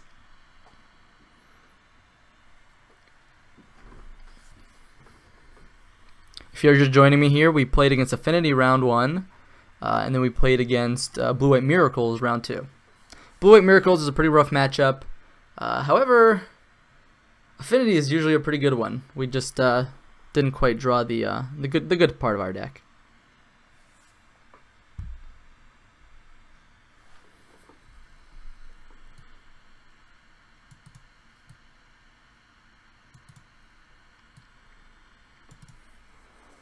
In general, though, like, this is sometimes my problem with blue control decks in Modern.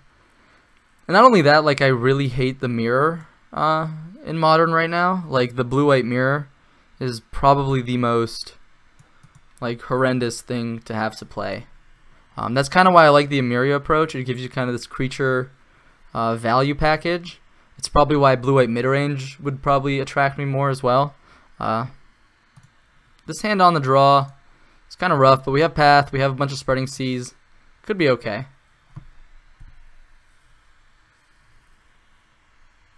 Stomping Ground. Could be Ponza, Goblin Guide. Alright. So we'll go ahead and play this Arid Mesa. So Path to Exile plus Spreading Seas is like kind of awkward. Another Goblin Guide. Alright. So in response to the first trigger, we'll see what we get here. Alright, we got a Field of Ruin.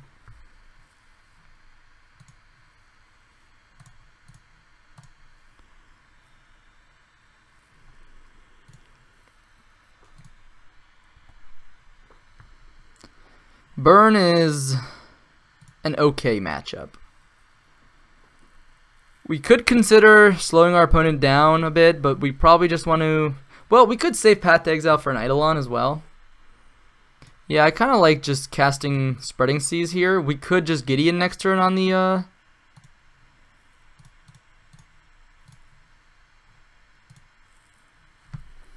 We could Wall of Omens plus Path to Exile. Ah, crap. I didn't realize we had too many cards here. Discarding Teferi feels kind of bad. Discarding a land feels kind of bad. I think we probably just want to discard like one Spreading Seas. Our opponent is already Okay, so they drew the land. I'm kind of happy that I saved the Path to Exile. Ooh, this is Nakadal Burn. Jeez, okay. We're getting smacked here a little bit. Interesting. So we could play a land, play Wall of Omens, and Path to Exile.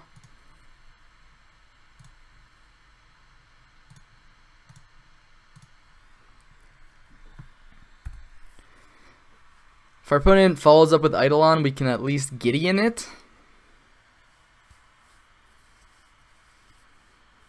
Alright, that's the Eidolon. Also Detention Sphere.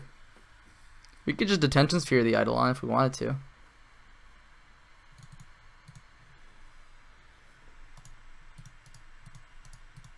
Let's see, if we Detention Sphere, we go to 7. Our opponent could possibly burn us out here. They could still do that with Gideon though. Like if we Gideon tick up. I like just getting it off the board right now.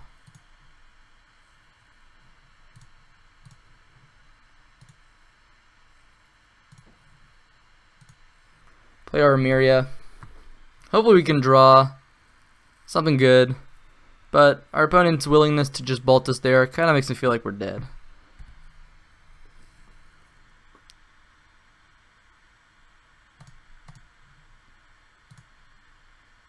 Oh wow, we're not dead? Interesting. Not dead is good. Not dead is very good. I think we'll start with Wall of Omens. If we hit a Lone Missionary, I think I'd rather play that than Gideon. No Lone Missionary. Let's go ahead and play a Gideon. We'll Emblem it, because we're dead to a burn spell anyways. Now we have blockers for their creatures.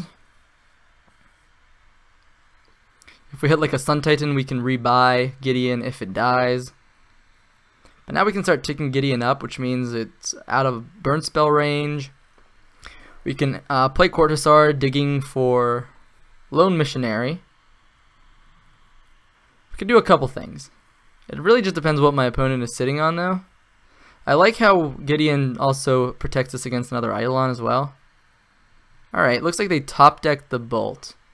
So now I really want to go looking for Lone Missionary with Cortisar.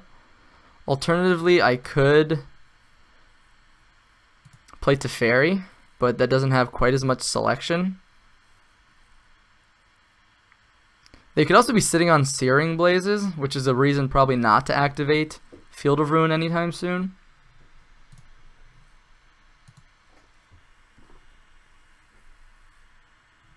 Alright. Don't really want to fetch land. Don't really want Jace. That's pretty awkward.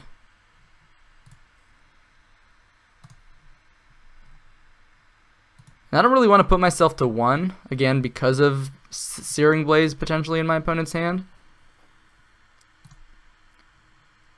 Alright, well, we got a lot of planes. Can we survive one more turn? I think we'll be pretty lucky to survive one more turn. Yeah, it looks like that's what they had in their hand, Searing Blaze. And they just had 2 Searing Blazes stuck in their hand. Yeah, fair enough.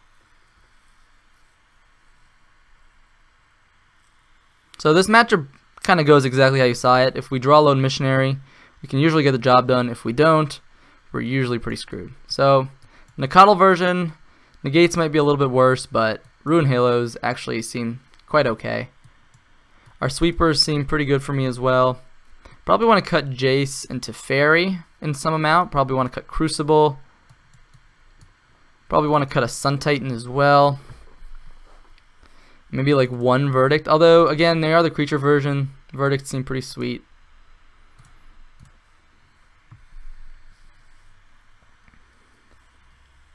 Sometimes I like trimming like a D-Sphere or a Cortisar, but it does help smooth things along. I think I just want to cut the other Teferi. This is just like not a Teferi matchup. Although like Teferi hold up negate could be pretty good. I think we just want to prioritize interaction, life gain, disruption. And if we get some of those pieces going together, Like if we go Lone Missionary into Flicker Wisp Lone Missionary, we might have a pretty good time here. But this matchup is really really dependent on us finding that Lone Missionary at some point throughout the game.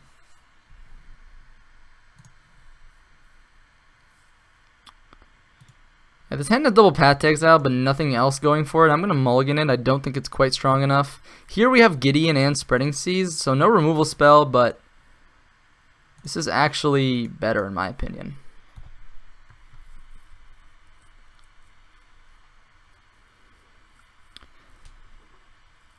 Sure, Goblin Guide.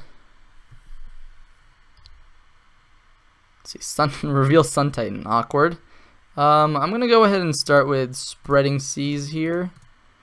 If it stops my opponent from landing an Eidolon, that's going to be pretty nice. Next turn we can Gideon tick up on Goblin Guide if we want to. Alternatively, we could play... Alright, we can just play Ruin Halo naming Goblin Guide. Means we take a bit of damage here, but... Well, there's also a Wrath of God. I think we'd rather just save some life, though. You can always reset that Ruin Halo down the road with like a Flicker Wisp. Wrath of God protects us against Eidolon too, which is kind of nice. Alright, opponent's shocking. That's Eidolon. Kind of want a Wrath of God here. Alternatively, I could play Gideon, tick up on Eidolon, force them to overextend a little bit, force them to chuck a Boros Charm at me. The fact that they know about that Wrath of God is kind of annoying.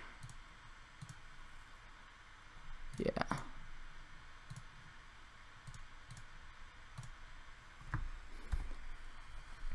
So awkwardly, this prevents my opponent from taking damage from their own Eidolon.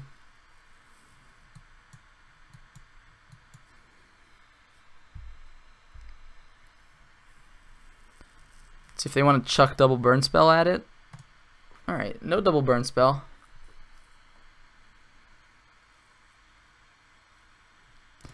Alternatively, I could just sit back here, sit pretty with my negates. Because now Eidolon won't deal me damage.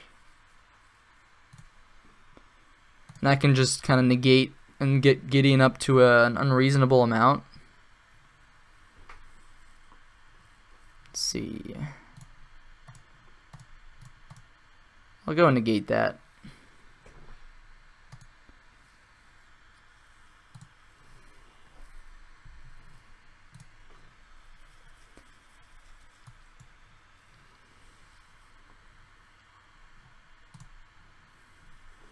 If Gideon eats up a bunch of their burn spells,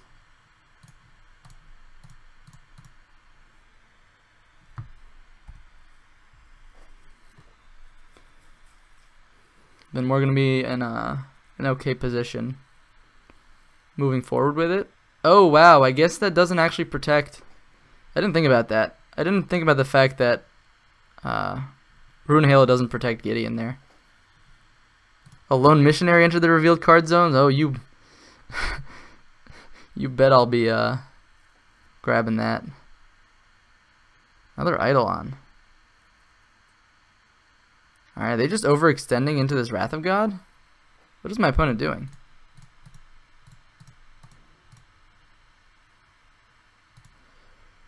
Guess I will emblem it. I could have gone in for some damage here, but how relevant is that damage? I thought my opponent knew about that Wrath of God off of Goblin Guide. Shouldn't they be attacking with Goblin Guides? Oh yeah, good call, Longclaw. Yeah, absolutely. They should be. I missed that too. Probably shouldn't miss those kind of interactions.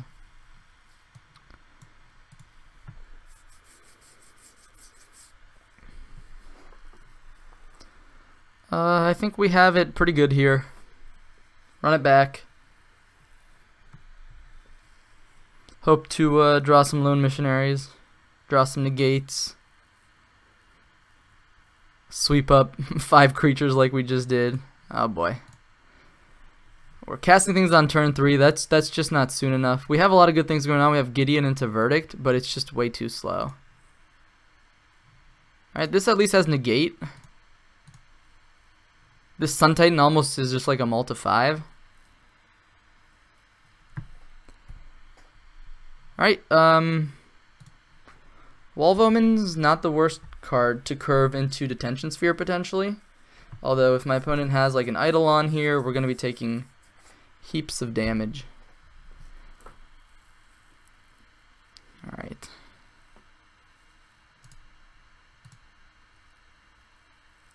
Got like a Goblin Guide here. Eidolon. Yeah. Not much we could do about that. Another Wall of Omens is a bit awkward. But at least we can block Balnicottle. Lone Missionary is a pretty sweet draw. If we can set up like a turn 4 where we can cast Lone Missionary with negate backup to like negate like a Skullcrack or something.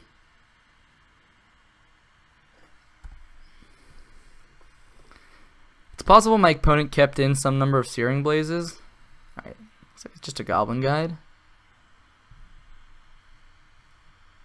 Finding a land here wouldn't be the worst thing. Spreading Seas, kind of rough. A Tarka's Command, oh my god. So, we play Lone Missionary, we take 2, gain 4. Go to 8. We try to block. We take 5. Go to 3. Dead to any burn spell. Alternatively, we Detention Sphere and we die. That doesn't seem like a winning line either. I guess we just have to play this Lone Missionary. Kind of needed that Wall of Omens to survive. We kind of needed this Eidolon not to be here. So, to be fair, we got a lot of things we wanted to in this match, and we still couldn't get there. Our opponent had a pretty aggressive curve out here with creatures. What we needed that turn was probably like land into Verdict. But even so, we're at 6 life. We're dead to double burn spell. We need our opponent to just have like nothing left in their hand. Alright, looks like they're just bolting the Lone Missionary. They're going to Eidolon lock me. Alright, we hit a land. If we hit a sweeper here, we're not actually dead. Alright, but looks like we're just dead here. Yep. Blue-White Emeria doing Emeria things and still losing, unfortunately. We're going to drop from this league here.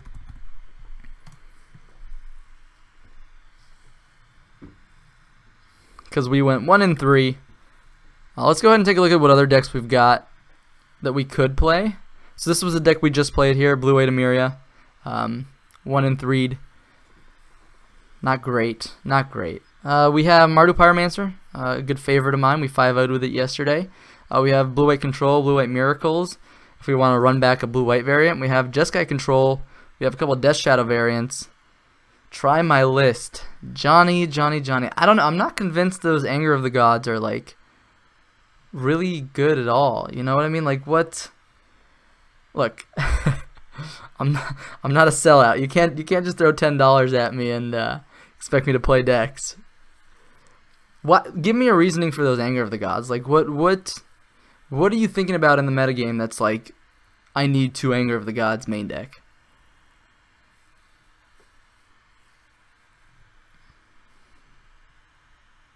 I also can't guarantee that I can do a full league right now. I can probably go until 2 p.m. Eastern time.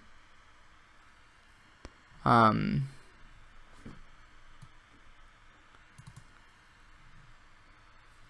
the time is now what, 12:35, so we've got about an hour and a half.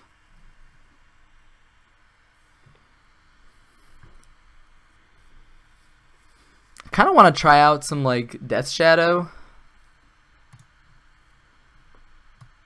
like 4-color Death Shadow. This is a list I had a lot of success with a couple months back.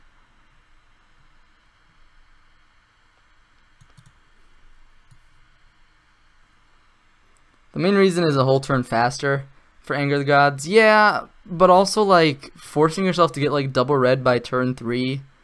And and just like the fact that like Humans and Hollow One and all those decks and Death Shadow, I mean, they get out of range of Anger of the Gods pretty quick. Like, you want your sweepers to be live, not just like on curve, but also when you top deck them the turn you're about to die. And Anger of the Gods does not fit that bill for me, at least game 1. Game 2, I can understand it a little bit better if you think you're going to run into a lot of graveyard-based creature decks, like Dredge, like Hollow One, sometimes like Elves, like Green-White Company. You know, this list won a face-to-face open. Yeah, like I'm not hating on like a list, and you know, and that's also just like, who's to say that Anger of the Gods was correct in their list? I'm just not convinced that like Jeskai should be playing Anger of the Gods main deck. Face-to-face open, you know, that's a paper tournament at a local game store. You know, I don't know how many people were playing in it, but point is, like, there is also some amount of like metagaming involved when you know what you're might be facing up against. Yeah, like I'm not saying Anger of the Gods is bad. Obviously, it's great in certain matchups. I just think Supreme Verdict is better, you know, against a wide field. And 2 Anger of the Gods in the sideboard is perfectly acceptable. Like, don't get me wrong, I don't think it's a card that's like should be main decked right now. Yeah, okay, 200 people tournament, that's sure. That's fine. Again, good result with 1 list doesn't mean Anger of the Gods was correct. Who's to say they didn't sideboard out Anger of the Gods every match? Who's to say that Anger of the Gods was what they needed when they wanted a sweeper? I mean, like, it's 2 cards out of their deck. You know, just because lists win doesn't mean that they're well designed. Let's try it. I don't know. Like, I'm just like not convinced that like I want to try that out right now. Also, I feel like Jeskai is a little sketchy right now, and it just feels like there's a lot of things that could go wrong. I mean, like, let's take a look at Jeskai Control here.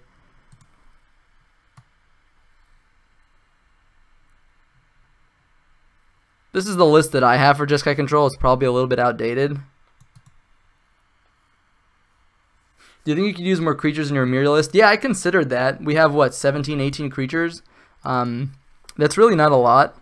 I actually tested like a green-white Emeria list with way more, whatchamacallit, way more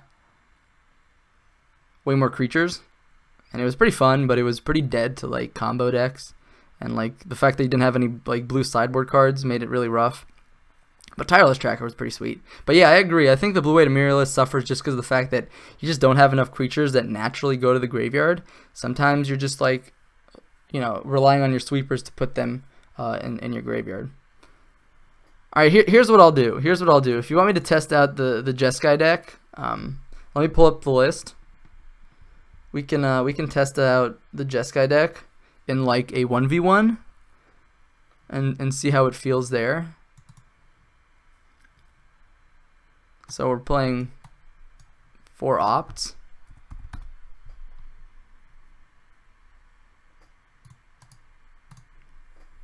And you don't have to give me any $10 for doing that, obviously. I'm not quite in this for the money.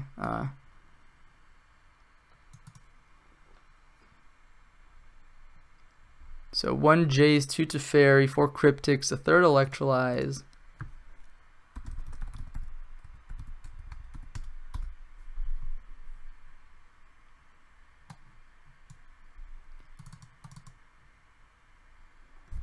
No Secure the Wastes.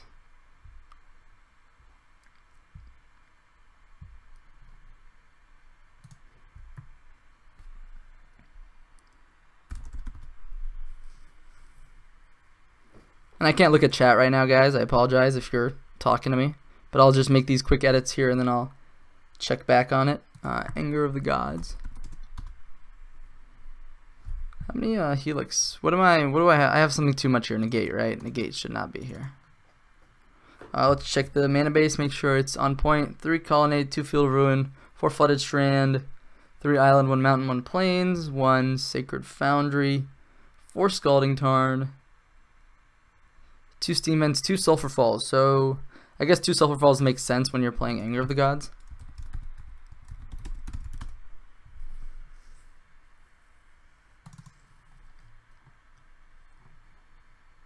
And let's take a look at the sideboard here. Engineered Explosives, Dispel, 1 Dispel, 2 Celestial Purges, a Damping Sphere,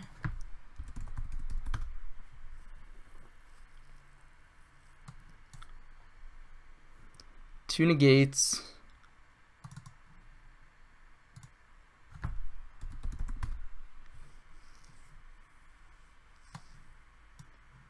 another Stony Silence,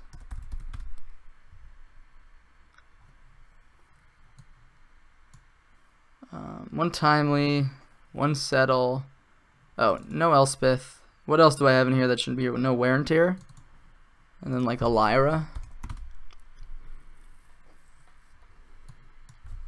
Okay. Alright, we're back here. I will sub as soon as I was gonna do that anyway. I love your content. Thanks, Johnny. Yeah, no worries. You don't have to bribe me, you know, to do that kind of stuff. Like, I want your like support, you know, just because you like the content, not because I, you know, play certain decks. So we can go ahead and try this out in a 1v1. Let me go ahead and update the stream name.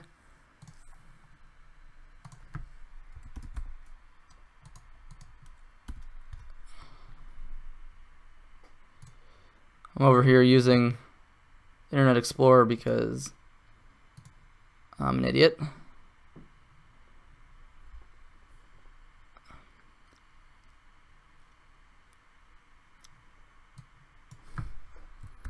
Testing Jeskai Control in Modern. Let's go ahead and update that. Hopefully that's updated for you guys. Let's go ahead and jump into a 1v1. 20 play points with Jeskai Control. This will probably be the last match that we play today. I'm going to have to dip out of here around 2. Maybe we can start another league if this match goes quickly. But very rarely do they do when you're on a control deck.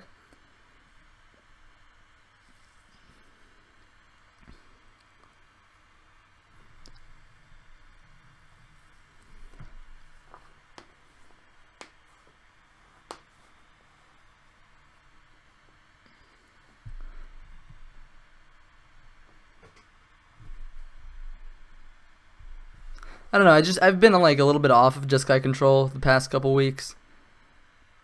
I just really enjoy, like, there's so much Tron online. Not to say that Jeskai can't beat Tron or anything, but it's definitely an uphill battle. And I've really enjoyed like the land hate that you get access to from Blue White, and I've enjoyed the fact that like Mardu Pyromancer plays Blood Moon and things like that. I just think like efficient land hate is really strong in Modern right now. Alright, so this hand is a little awkward if we don't hit another land. The question is, can we keep it? We have turn 1 Bolt. Yeah, in the dark, on the draw or on the play, you probably keep this hand. You've got interaction against 1/2 of the meta. This also gives us an opportunity to see maybe Anger of the Gods is good. On curve too. Alright, green deck. Ancient Stirrings, crap. See if our opponent finds like a Tron piece here. Yep, looks like we're up against Tron, but we have our Field of Ruin. If we can hit a land, I guess that's not the worst land. We can cast our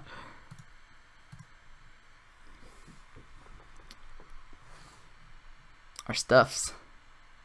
Alright, our Anger of the Gods. It's going to be super relevant this matchup, clearly. Alright. Question is, do we want to save this Lightning Bolt right now? Or do we want to, like, if they go like Karn, I think we should hold. Well, it could make a turn later down the road awkward if we draw like a Snapcaster Mage and we want to just get a clock going. Alright, so here I definitely want to play the Field of Ruin. That way I can get an island ready for turn 4 Cryptic Command. Urza's Mine. So they fetched up the Urza's Tower. We're probably going to hit the Urza's Tower. Guess I could have done that in their draw step because it's what I'm doing this turn anyways. Yeah, hitting them in their draw step would have been a little better because now they get to crack their Chromatic Star too. Yeah, I definitely should have done a draw step.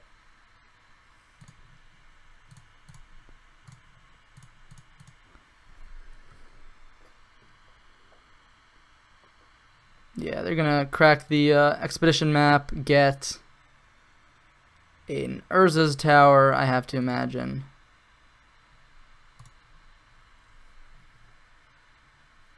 Here we'll get an island. We can get a Hollowed Fountain with the Scalding Tarn. Probably because we're gonna get a shock land anyways. We want to use the fetch land that can't get a certain type of basic anymore. Whereas Flooded Strand can get both basic island and basic plains. Alright, there's the Urza's Tower. See if our opponent is going to build towards Tron here. Oblivion Stone. So, I kind of like countering this, bouncing the Urza's Tower. That'll let us slam to Fairy next turn.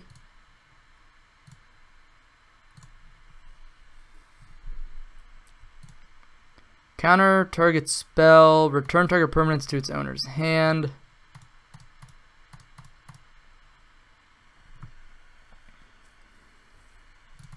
Just slow them down. This keeps them off of Tron for a couple turns now. Now we can slam to Fairy. Probably want to get another Hollowed Fountain here.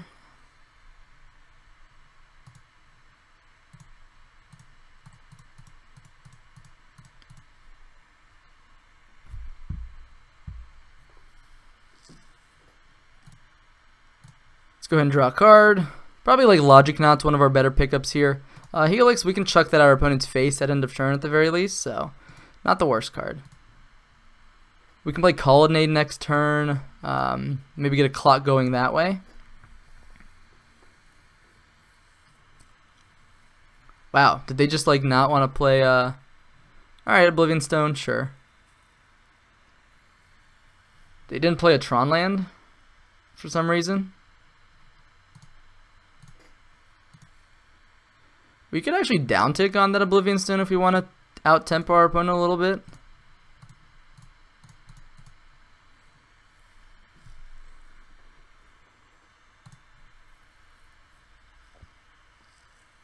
How bad is that though? If our opponent spends like their next turn cracking Oblivion Stone, are we just like okay with that? Would we just like to cycle to Fairy?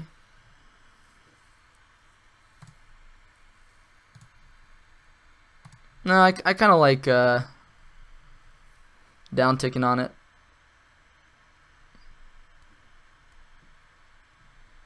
We can play that. I guess we want to electrolyze main phase. In case we draw Search for Riscanta. Alright, Snapcaster Mage, not the worst.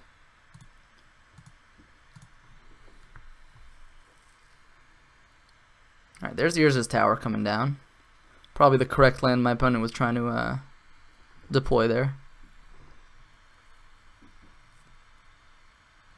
Alright, looks like they'll have Tron available.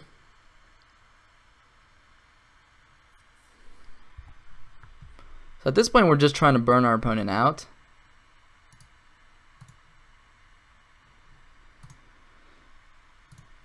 So let's go ahead and tick up to Fairy. Path to Exile, huh? We could rev up Colonnade here and have...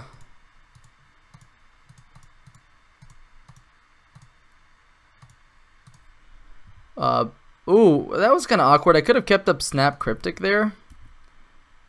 I kind of think like closing out the game is just better than sitting back. Teferi lets us untap. We can go Snap Bolt at end step too. Sure. An Ulamog here would be kind of rough, but at least we have the Path to Exile for that. This is Power Plant.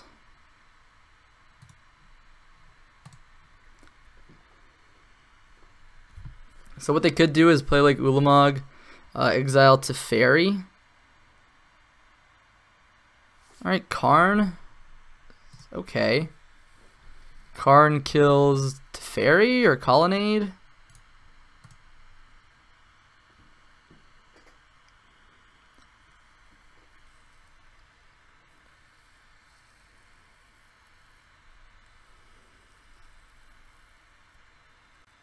They're not necessarily dead here, but the thing is, like, Teferi answers Karn. I guess I'll target permanent. Yeah, sure.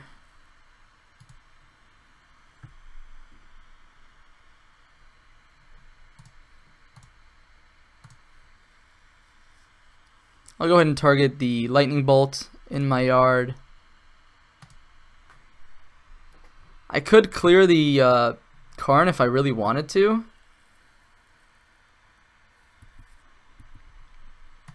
Is that better than just going for my opponent's face? I think it's just better to go for face. It means another bolt effect is lethal. Snapcaster Mage is lethal. Alright, I believe our opponent's going to get back their Oblivion Stone right now. Snap CC. Yeah, that might have been a little bit better, right?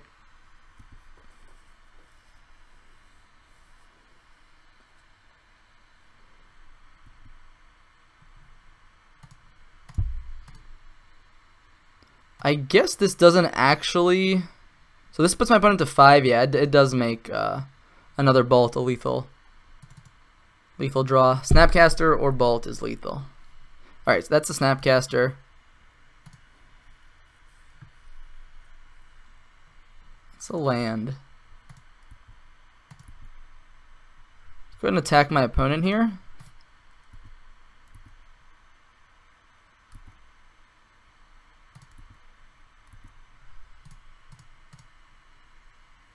Snapcaster Mage, Helix my opponent.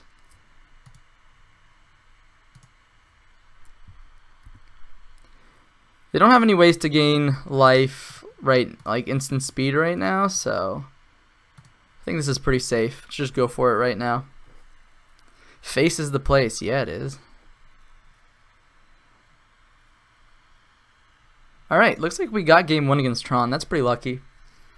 Let's see what the sideboard has to beat Tron. So 2 negates, 2 clicks, a damping sphere, 2 stony silences. Seems pretty good, like a good setup to me. Probably step 1 is cut these Anger of the Gods. I like to trim some number of burn here as well. Probably just cut the lightning helixes. Well, question is, like, what's better, Electrolyze or Helix? Probably Helix is worse.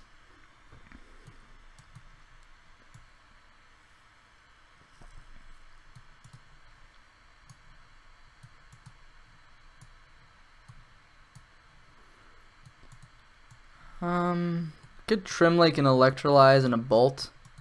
Bring in our Stony Silences. Angel's in. You really think Angel Beatdown is like a game plan against Tron?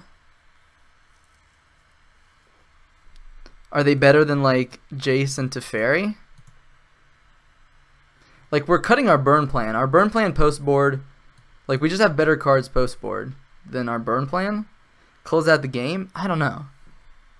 I'm not convinced that this is the matchup you're supposed to bring in these fatties for.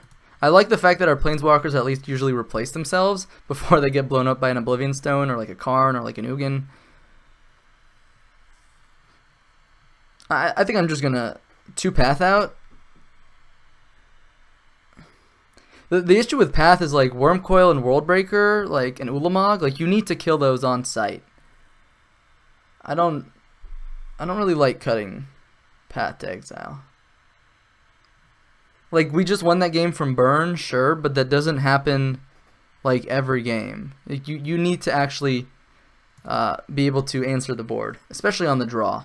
I'm gonna hit this. I mean, this is my experience with Jeskai. I've played Jeskai since basically I've been playing Modern. Like, it was my first deck, and this is normally how I sideboard against like Tron. just like trim the burn spells. And this is also, I believe, what Jonathan Rossum does to some capacity. When I've watched his stream, he cuts his burn spells. Yeah, this hand is great, by the way. It's got the Field of Ruin, it's got the Damping Sphere, it's got the Logic Knot. I think we'll run out the Damping Sphere on turn 2. Alternatively, we could hold up Logic Knot. I don't necessarily think that's the correct play, though.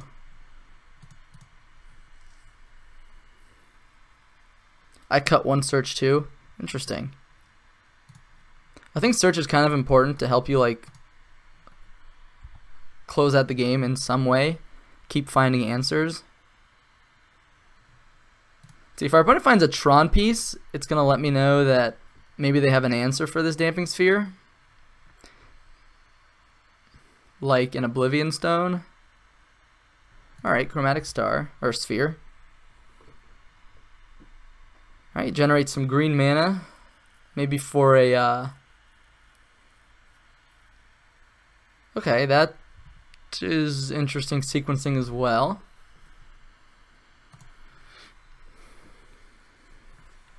Alright, what are the chances we need to Logic Knot for more than x equals 2?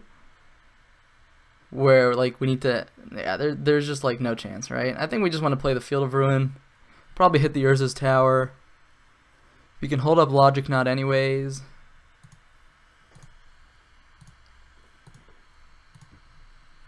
The issue right now is we don't have a clock, so our opponent could just play a bunch of natural land drops and get us pretty good. We're pretty well equipped to deal with like a Thought Knot Seer here. We have Logic Knot for it. We could even then go Snap Logic Knot. Interesting. Our opponent's going to cycle for some green mana here.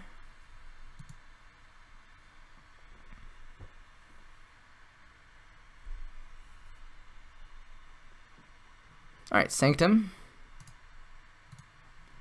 There's also an argument of just playing Snapcaster Mage here naked.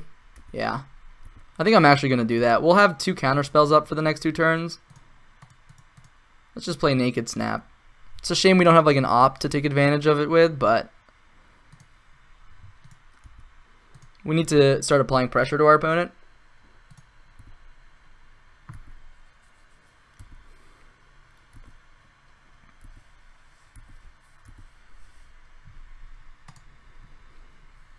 So we can Cryptic here, we can Logic Knot here. So they might have like a Thragtusk. Looks like they don't. And we're quite a bit away. We're 2 mana away from them having a spell that has a on cast trigger. So opponent has played a spell, so Damping Sphere is gonna affect them here. I kind of like blowing up their Sanctum. Is that greedy? I don't think so. I think blowing up Sanctum is just fine. We got Damping Sphere for the Tron.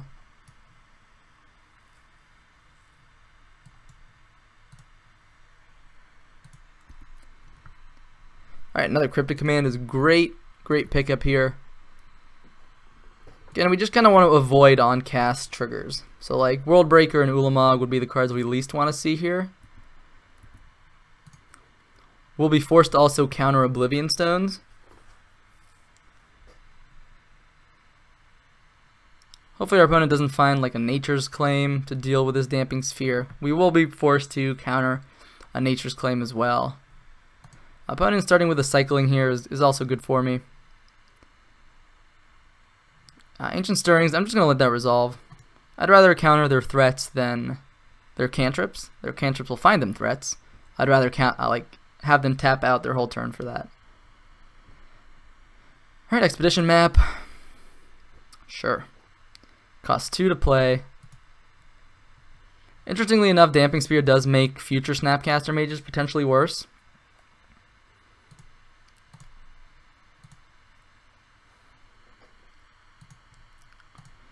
I could save this fetch for a Jace.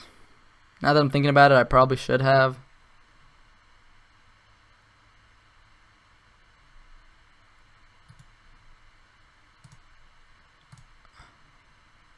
Stony Silence. Yeah.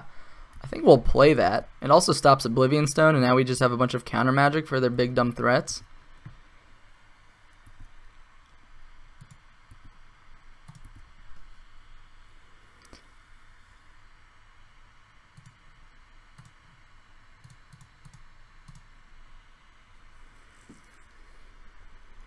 Alright, so they go ahead and activate Expedition Map in response. What's nice here, though, is if they do actually end up finding a World Breaker and exiling our Damping Sphere, what we can do is counter the World Breaker and then bounce Damping Sphere back to our hand. Insulates us a little bit. If our opponent plays a threat here, like Karn, I think I just want to counter draw. We could counter bounce a land as well. Or we could just draw into more cryptic commands. That is a-okay with me. So I could have actually beat in with Colonnade here. It doesn't actually speed up our clock, but we can do that next turn and also hold up Logic Knot. Scavenger Grounds, okay. That's pretty spicy tech. See what big dumb thing my opponent's going to play now. An Ugin. I guess I want to blow up one of their Tron lands. I don't know why I keep forgetting to use the Field of Ruins draw step. It's definitely correct to do that here.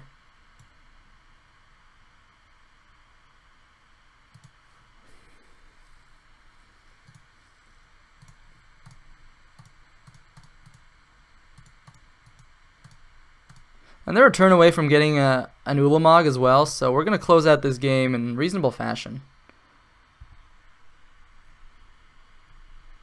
Sulfur Falls. Yeah, that's fine.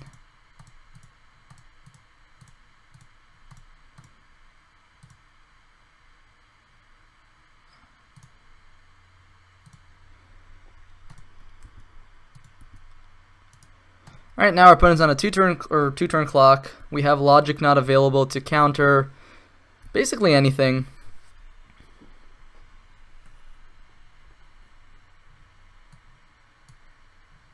Yeah, opponent leads off with Ancient Stirrings. Remember that they have both Damping Sphere available. We have a Damping Spear up here, as well as Stony Silence. So Oblivion Stone doesn't get us. They need like a Worm Coil here probably, which we have the counter for, because Worm Coil now costs 7 mana. Karn now costs 8 mana. Ugin costs 9. World Breaker costs 8.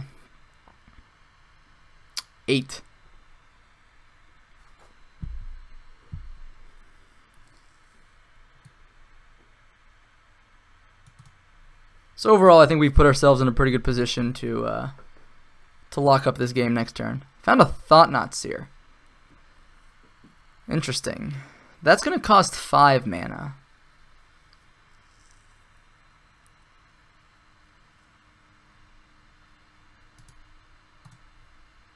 They could have like a Walking Ballista here. I think I still counter this. Use up my mana efficiently. They have 2 mana available, so 1, 2, 3, or that's 4. Let's just say 4.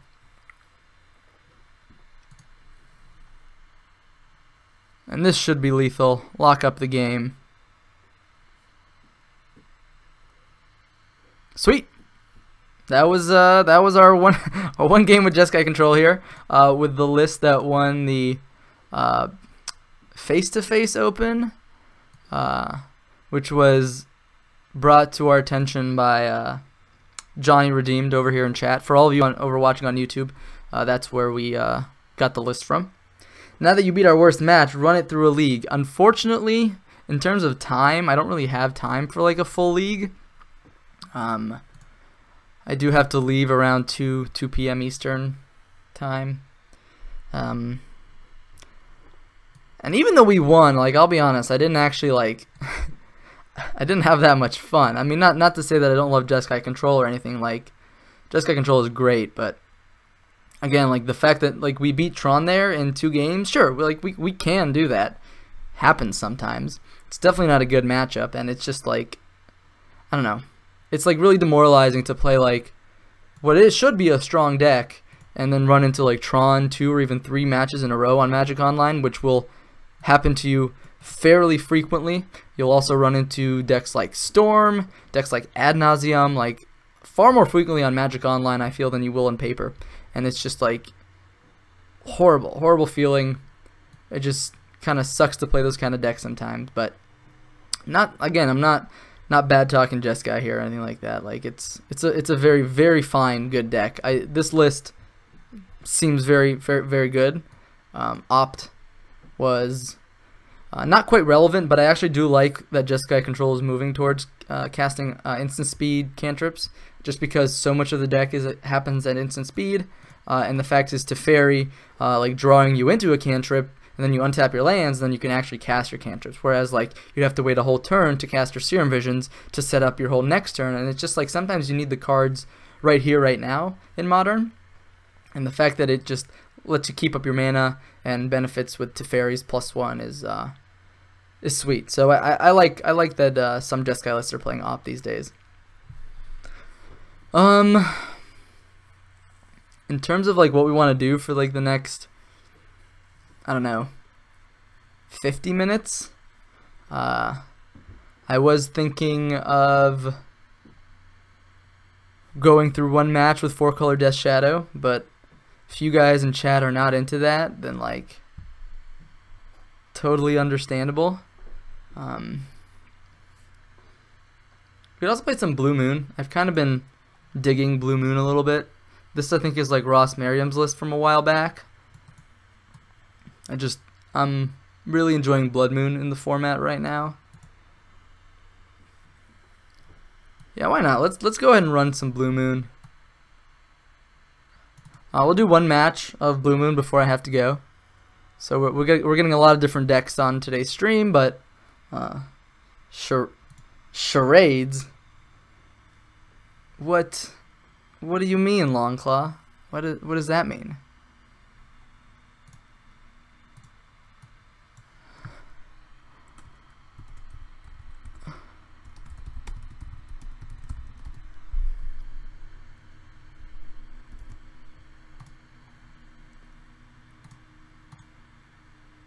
Okay. We're gonna do one match of Blue Moon here. You could run this list again, another one match thing. I could, but I also want to like enjoy the last end of the stream here. And again, not to say I have anything against like Jeskai Control, but it's just like it's not something I enjoy playing in the current metagame. If things shift, then sure, but I just feel like the control mirrors with Jeskai Control are just very frustrating, and I don't particularly enjoy them. So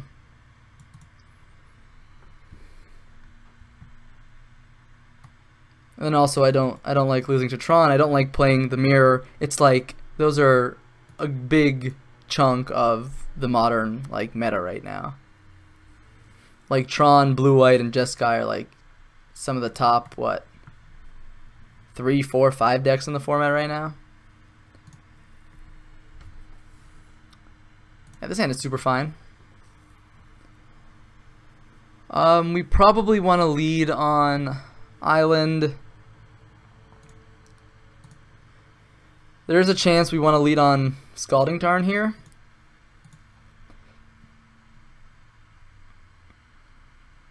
Hallowed Fountain. Yeah, like if we revved up Jeskai. Okay, hold up. I was gonna say if we revved up Jeskai. This is the Jeskai, the one that flips that card. Yeah, we'll take a Snapcaster Mage.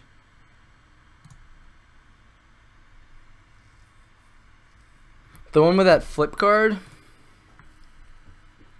You like cast 4 spells, flip it, then your opponent can't cast a spell.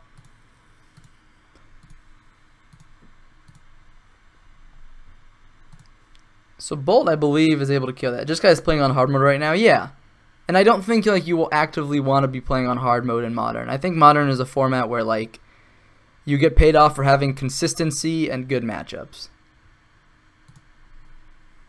And like Tron has that right now. Erayo, that's the card I'm thinking of. Erayo.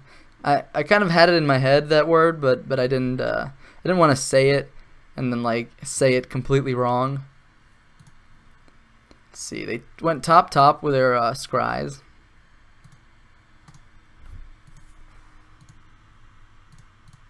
So if we can land a Blood Moon next turn, we'd probably be in a pretty good spot. We don't have Blood Moon right now. Another Jace. So you probably want to save Bolt for their creature. They play Mentor as well, I believe. Thing in the Ice. No deck has good matchups against everything. Yeah, no, of course not. I don't ever claim to. I don't ever make that claim. Alright, so in response to whatever spell they cast here, like Mox Amber, we'll go ahead and bolt that down. Slam Jace next turn.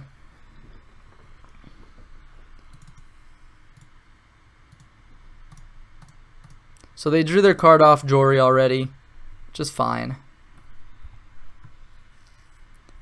No deck has good... Yeah, I mean, like, it's not about having good matchups against everything, though.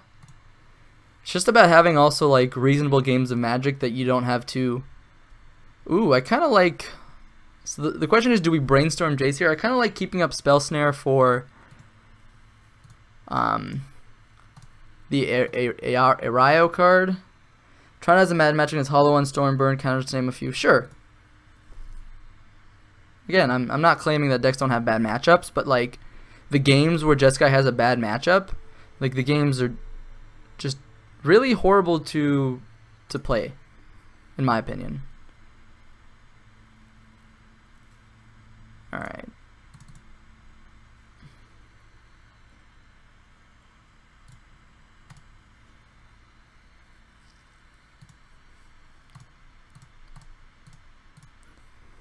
And it's not a position I want to put myself in, especially in the Magic Online meta, where there is so much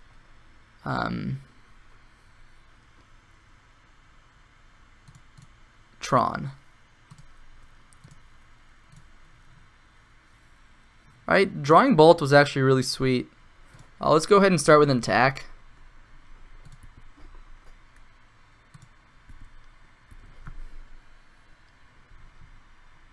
If our opponent wants to use a Bolt here, I think I'm going to be really happy. So we have a backup Jace, but I think I'd rather just plus one on myself. Yeah, let's put an island on the bottom. Now we can hold up both Spell Snare and Lightning Bolt here as necessary.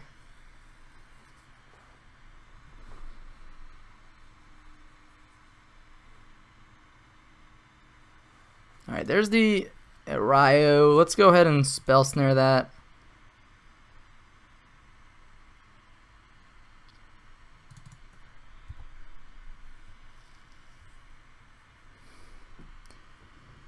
Alright, they could still flip it, but at least we have Jace. They could play like a Alright, Snapcaster Mage Serum Visions. I think that's pretty good for us. Do you have chat mods? I don't have chat mods, mostly because I have no idea how to do that yet. Here I'm gonna go ahead and brainstorm first. Blood Moon is an okay pickup, although they already got their basic island and plains. Probably want to put that away. Do we want the Harvest Pyre? Don't think so. Let's go ahead and get another island out of our deck. That way we can have access to... I guess we want to leave up that mountain. Oh, no, we can't. Right, we got to actually pay red mana.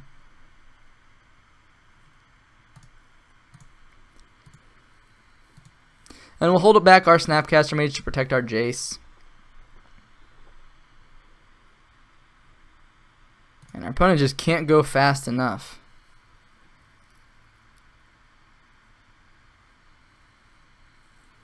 Alright, that's another Mox Amber. Do we want to, like, bolt the jewelry in response? I think so. I can help out if you would like. Yeah, once I figure out how to do that, sure thing.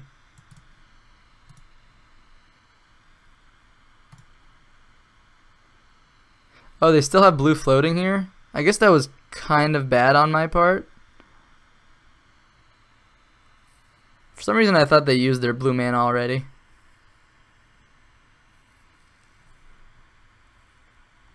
Jace. Well, Jace can get bounced by our Jace.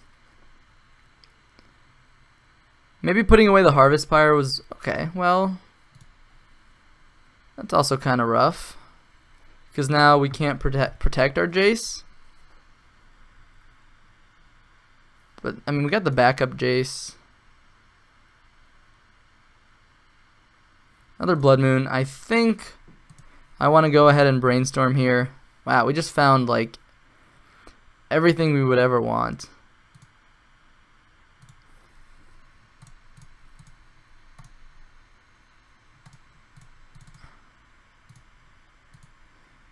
Now we have blockers for Jace.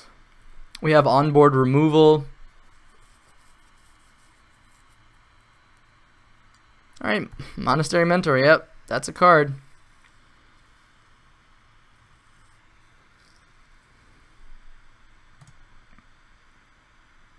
I think we'll start with a brainstorm here. Wow, Keranos. We could try to kill the Mentor.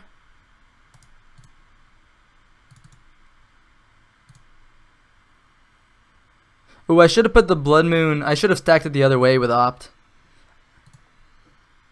I didn't think about that. Oh, wow. Oh, no. Keranos is a creature. I don't think I actually want that. I think my opponent is F6'd.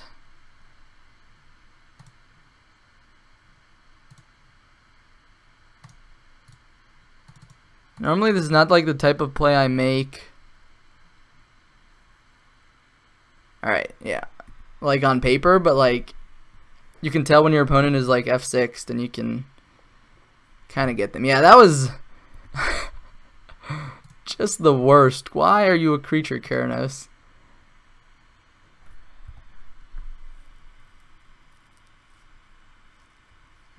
It looks like they don't have any threats here, though.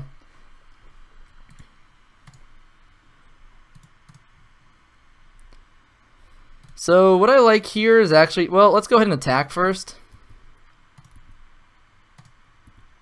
We can bounce our Pia and Kiran Alar if we so desire. Let's start with the Serum Visions.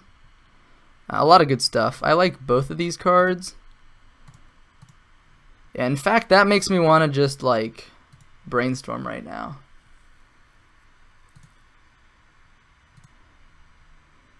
Instead of stop on our opponent's draw step, click them.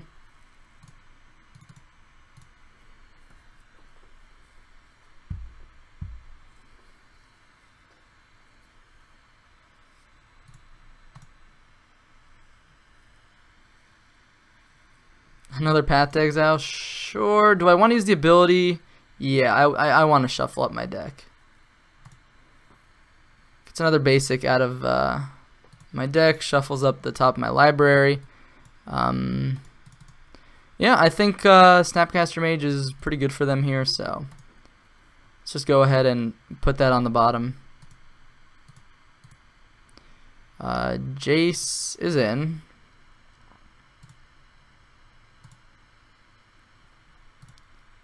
I guess I keep an Opt. I'm not going to actually fire this Opt right now, because it could help us scry away a bad card with Jace. Wow. All right. I think this turn I'm actually just gonna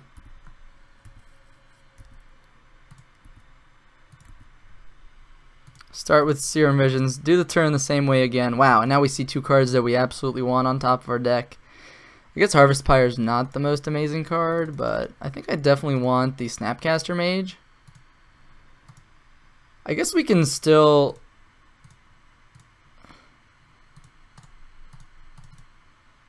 get that Snapcaster Mage if we want it.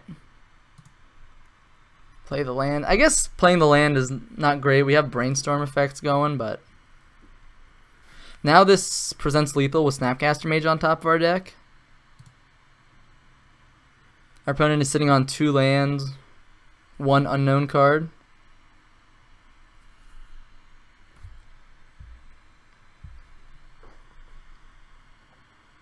Alright, there's the castle. So like a Lightning Helix here would buy them some time if they play that card. I'll go ahead and opt. Leave Snap on top. Cast Snapcaster Mage. Targeting Lightning Bolt.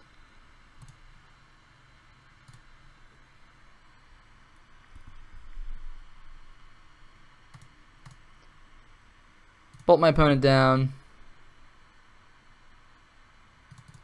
Now we should have lethal here. Repeal. Yeah, we still have lethal with... oh, I guess that draws them a card. I feel like they wanted to do that on their main phase, though. Just to, like... I guess they couldn't have because we had mana up. We could have just sacrificed it. Yeah, so it looks like we had a pretty good spot. They could have repealed something else. For this matchup, you probably want a couple more removal spells. They play Snapcaster Mage, so Relic might be okay. A couple Dispels might be reasonable. Man, there's a lot of stuff I might want for this matchup, but I'm not sure that it's actually good. Engineer Explosive seems like it could be okay. Staticaster is okay against Mentor tokens. Anger is good against Mentor tokens, plus other creatures. Abrade, Grim Lavamancer seems fantastic. There's a lot of things going on here that our opponent's deck could do. So we have to attack them from multiple angles. Are these Blood Moons good post board? Probably. Probably still fine. Electrolyze is also probably still fine. Maybe we want to trim some number of remands on the draw. Although remand also seems like one of our best cards. It just feels like this matchup is so good already, and I don't even know what to cut in its place. Spell Snare is great in this matchup. Bolt is great in this matchup. Yeah, maybe we want to trim like 2 remands, bring in like an Abrade, plus a Grim Lavamancer. Roast is pretty narrow, Relic is pretty narrow. We'll just fight their Snapcaster Mages the right way. EE also seems okay. Staticaster could also be pretty decent. Anger, I think I'm going to pass on the Angers here.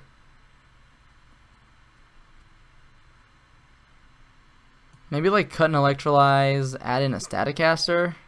Is that awkward though? Does that make things awkward? Maybe cut an Electrolyze, add in an EE. Because EE on 2 helps us actually beat a flipped Arayo. Let's try it that way. See how it goes. I usually don't like to cut the cantrips. Like, you can always make room for cards if you cut some cantrips, but they just help the smoothness of the deck so much.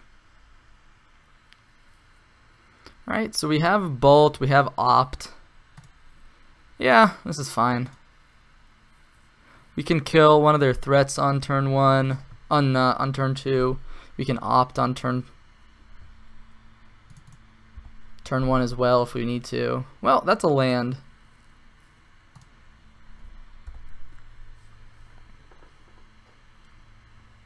So we've got removal, got counter magic. Opponent's got a bit of a slower start here, which is going to be good for us. Yeah, I think I'm in the market for lands right now.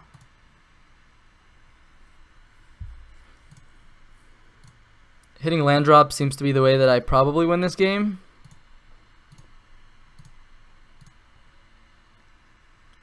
Why is Arayo randomly seeing play? Yeah, so we got like a 5-0 on Magic Online in one of the most recent leagues. That's probably why we're seeing it a lot. And now people are trying to figure out, well, what's the best shell for this card, actually. Alright, so I guess we just kill the Jory now. Still get to draw their card. Mishra's Bauble still gets to draw, but we just keep the board clear.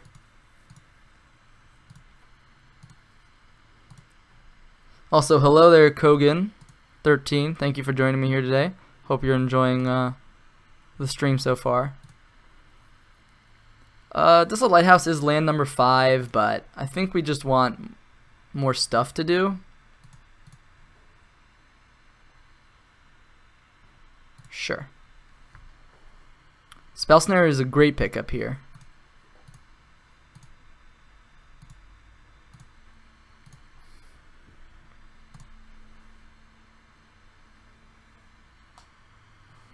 So we can hopefully be able to curve into Keranos. If this is a Monastery Mentor, alright. It's a Jory. Alright, play a land. Mox Amber.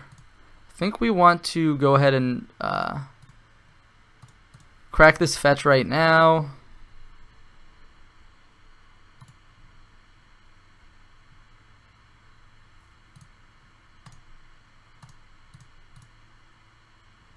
One, two, three.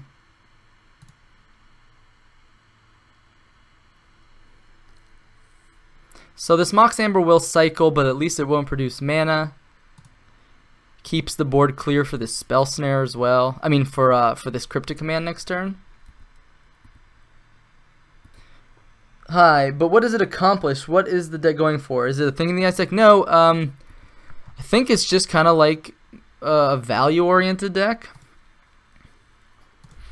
where like they flip Arayo as fast as they can. They make it harder for you to cast your spells, and then play Monastery Mentor. Exactly, Longclaw. Exactly.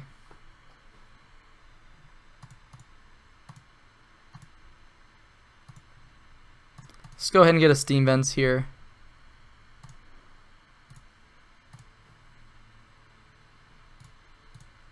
I'm not really comfortable just slamming Keranos here. Blood Moon is kind of good, but not that good anymore. I think I want access to both of these cards over the next couple turns.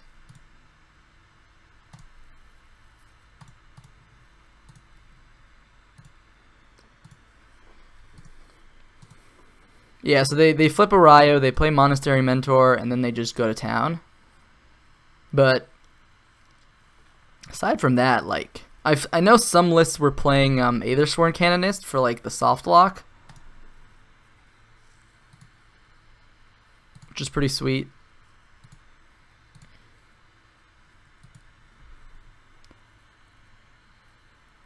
We're in a really fine spot here. We could play the Blood Moon, but I might wait for land number 7 to play Blood Moon with Cryptic Command backup. And we know there's a Cryptic Command on top of my deck. I really want to draw that still. Alright, they have the basic planes, so Blood Moon's not going to be super good here.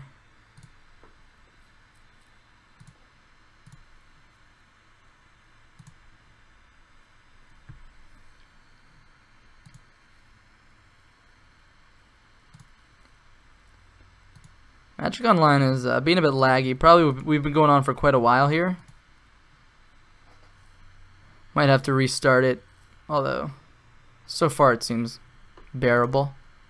Alright, looks like they were only running 2 basics, so that could be pretty good for us. Thank you to all 10 of you that are watching right now. This is my second stream ever, so I do appreciate you taking time out of your day to watch me play some Magic. Monastery Mentor. Is that a card we just want to counter on the spot? I think so. We have the Abrade, but it's possible they can grow it out of control. If they have a negate here, we have Spell Snare. They could have a Dispel. Oh, that works too. But at least they're casting all these spells before Monastery Mentor hits the board. Remand is not a bad draw, is it? Huh. So if I play Blood Moon, it turns off my own Cryptic Command? No, it doesn't. Never mind. What am I talking about? I know exactly what I'm talking about. Although, alternatively, I could just slam Keranos right now. Slamming Keranos does seem pretty appealing. And then I hold up Remand plus Abrade.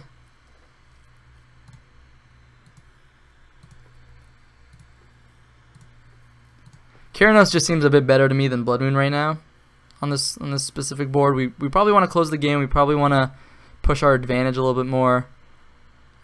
We do have the removal spell for Erayo. Question, do we want to remand it? Probably not. That just gives them a free spell again. Deals 3 damage to target creature. Hopefully that resolves.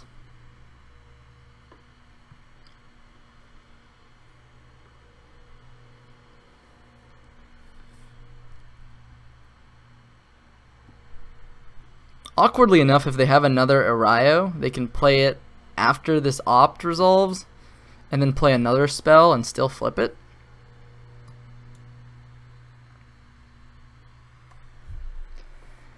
We're kind of hoping right now that they don't have 2 instants in their hand. They could, they might.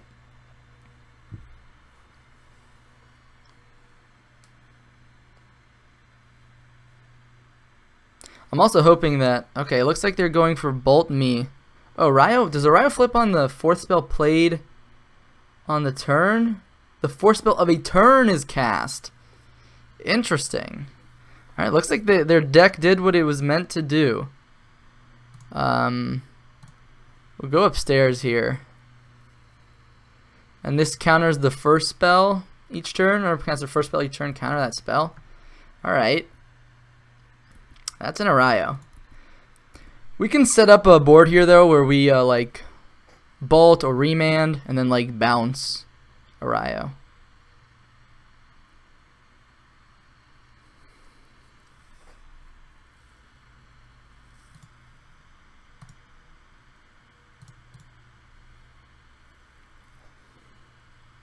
I'm okay throwing away a remand here. Counter target spell, return target permanent to its owner's hand.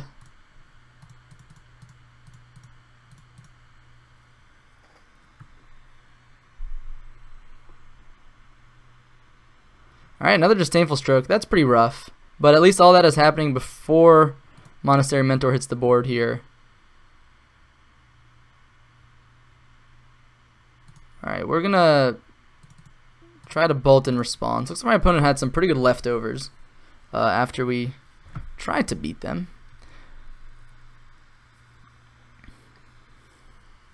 Now the question is, what wins, Keranos or Erayo?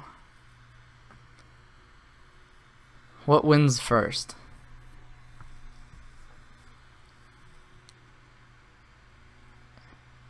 Alright, probably just want to blow up the monk token.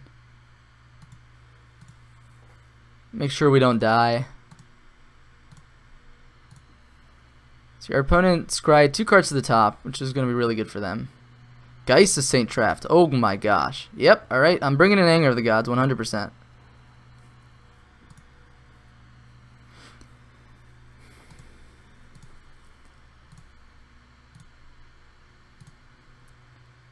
Let's see what we get here.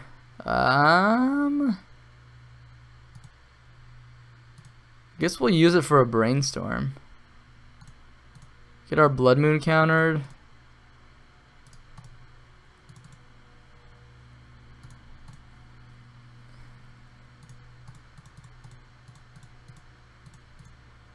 Not sure what we could find here. We could find Pia and Kiran Alar maybe.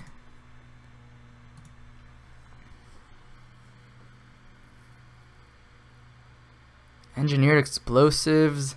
We could put it on 2, but then we still can't beat the Geist. We can't beat the Geist anyways, though. Yeah, I think we're gonna pack it in here. Yeah, oof. Oof indeed. Kind of like the idea of Anger of the Gods a little bit more right now.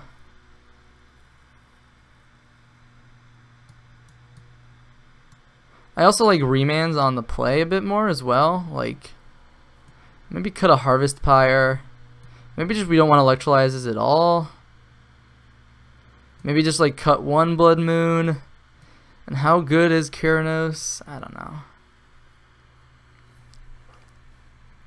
Alright, we'll cut a cantrip. We'll do the thing that I don't like to do. We'll cut a cantrip. I feel like we need all the other stuff going on here.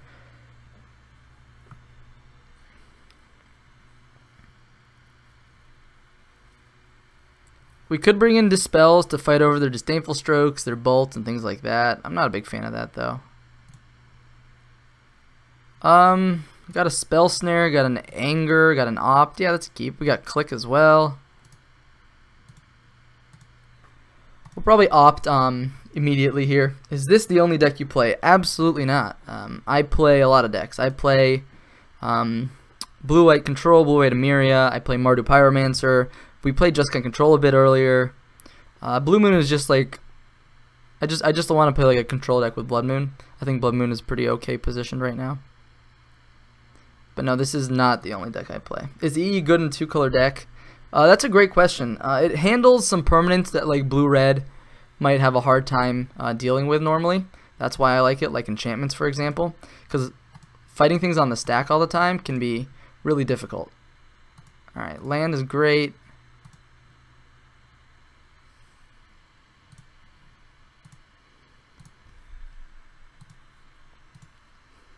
Here we're holding up Spell Snare.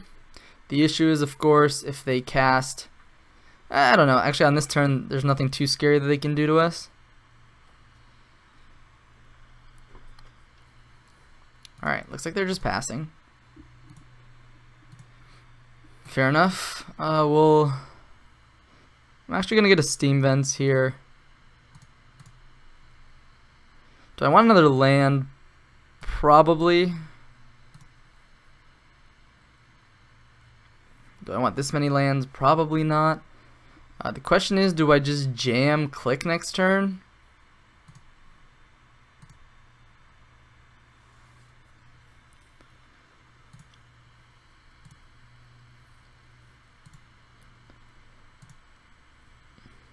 I guess getting Click down earlier rather than later is not bad, but it also means they might just resolve a 2-drop. So I'm actually just going to say okay. Yeah, they can take their draw step.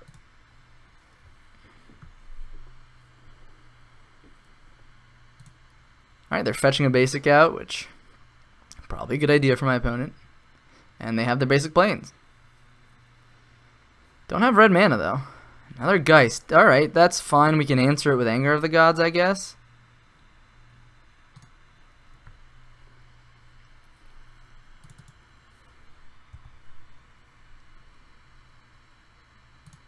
Alright, more lands is not what we want. Yeah, maybe I was supposed to click. Just have another Geist. It's like a Mentor, maybe. Yeah, Mentor into like a bunch of baubles could be really scary here. Alright, they are shocking. Alright, Mox Amber. Yep, that's triggers. Maybe the Jace there was the Anger was premature.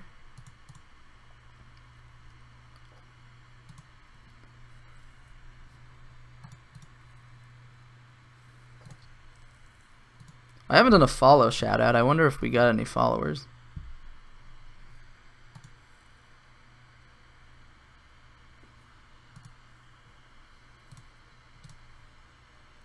Okay, we got a couple followers here. Let me start from the top here. Let's see, Cog Whistle, if you're still here, it was a while ago, but thank you for following. Longclaw, thank you so much for following as well.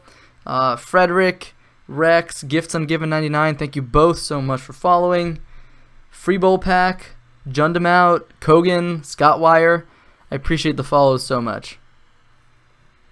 Oh, we just got a follower right now, Cardnock Life, thank you so much for that follow. Much, much, much appreciated. Will you update the deck list on the sidebar to the current list? Oh my god, I totally forgot that that's still there. Huh. Yeah, I'll update that for tomorrow's stream, because this is the last match we're playing, but I'll go ahead and update the deck list on the sidebar for tomorrow. As it stands, I think we need to find an answer for this Mentor.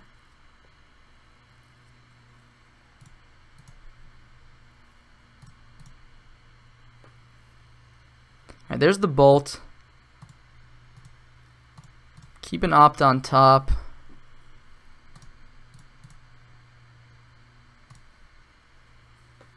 They could like Path to Exile it in response. Okay, they cast Opt in response.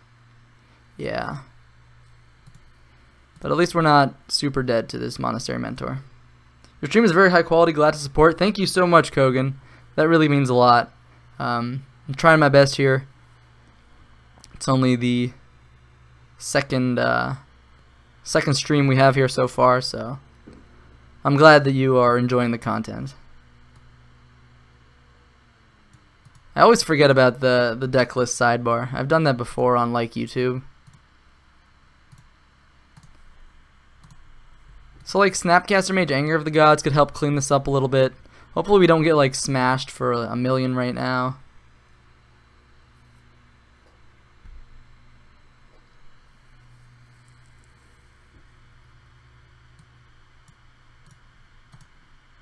Definitely don't want to let that resolve. Now we can F6 the turn. Oh boy, they're shocking. Are they?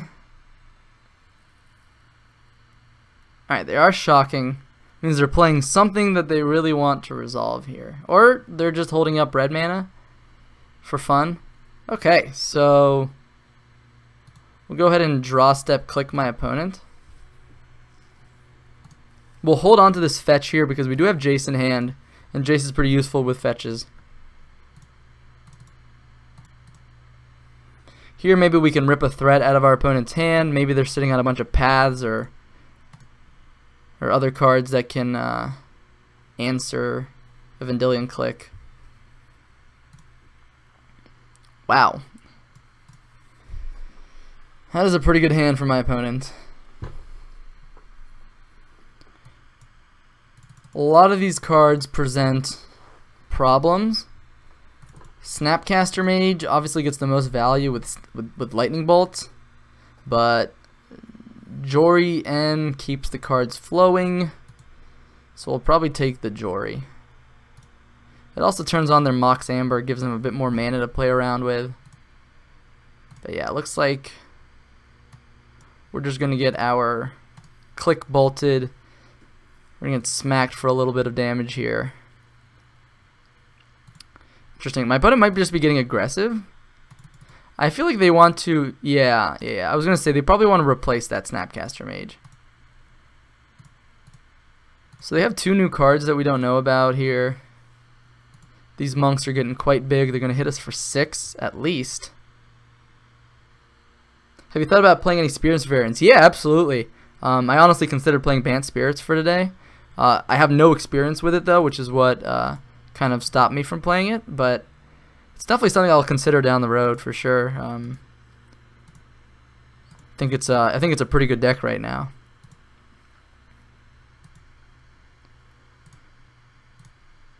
Alright, so we're looking for like a Snapcaster Mage right now. That would be ideal.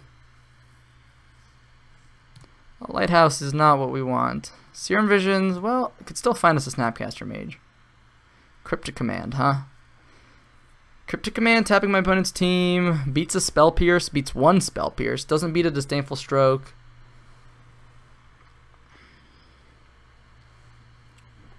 Interesting. We could just play Jace, Brainstorm, but like, are we dead if we do that? Like, they can grow this probably a couple times. I think we're just, I don't know. We could buy ourselves a significant amount of time with Cryptic Tap, but there's so much they could have drawn the past couple turns that is just not a reasonable play. It's very fun to play. Yeah. I can only imagine that Bant Spirits is very fun to play. You get access to not only Mana Acceleration, but Collected Company as well. I know there's like the blue-white variants too, but I'm not super impressed with those myself, but they're not bad. So if my opponent wants to Spell Pierce here, they do want to Spell Pierce. So we'll go ahead and crack this land, get an island. Hopefully that doesn't mean we're dead on our turn. It's usually what that means sometimes when your opponent's just like, yeah, Spell Pierce, whatever. I could just bounce. Yeah, why don't I just... Huh. I didn't consider that as an option before. It means we lose our Jace, but we have Serum Visions plus Cryptic Command. It's very... I play blue-white Spirits and Taxes. Yeah, that's... So I don't know if you have seen my YouTube channel, but I've played Death and Taxes a little bit. and Death and Taxes is awesome. I'm a huge fan of Death and Taxes. I played the Eldrazi and Taxes variant. I think I want the click before the bolt. I played the blue-white variant with like Mausoleum Wanderer and yeah, they do have the Disdainful Stroke here. Couldn't have really beaten that though. 1, 2, 3, 4, 5, 6, 7. Maybe I wanted the bolt before the click. Smacked for 5. Another Mentor here would be kind of nuts.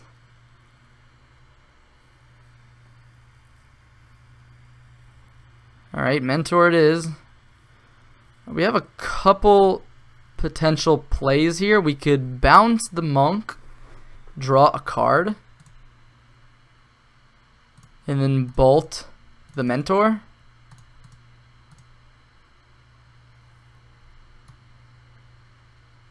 If our opponent has another Disdainful Stroke here, I think I'm going to cry. I guess I should probably be doing this on their upkeep.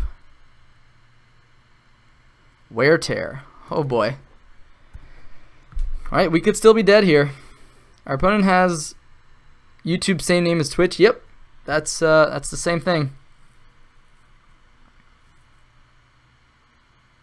Alright, Cryptic Command is not a bad pickup here. I think I'm going to want to draw step the click though.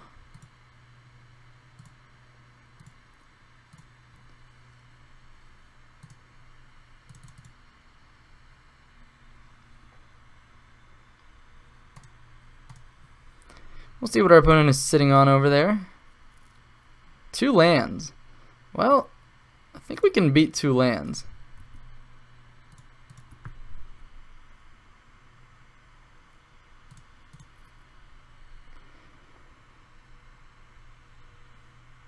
Let's get an island. Return target opponent to its owner's hand, draw a card.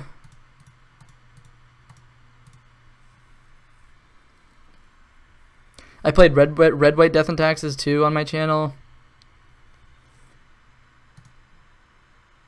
This is a spot where I wouldn't mind that Desolate Lighthouse right about now to start like looting away some stuff. Wouldn't mind a Keranos here. Alright, Remand at least cycles. Hopefully we don't just get hit by a bolt though. And now unfortunately we can't even like F6 because they could have a burn spell out of nowhere. Alright, Blood Moon is a card I'll play, I guess. It's a worthwhile Magic card to play on occasion. Might slow my opponent down a little bit.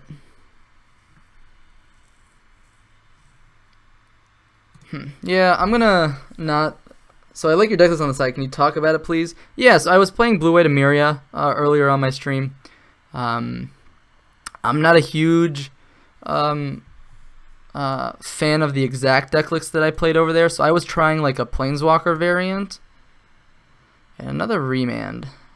Maybe we just want to play this Flooded Strand now? Yeah. Essentially, it's a deck that tries to play all these little creatures and get stuff to the graveyard, gain some life, and then recur them in the late game with Emeria and Sun Titan, and just gets a ton of value that way.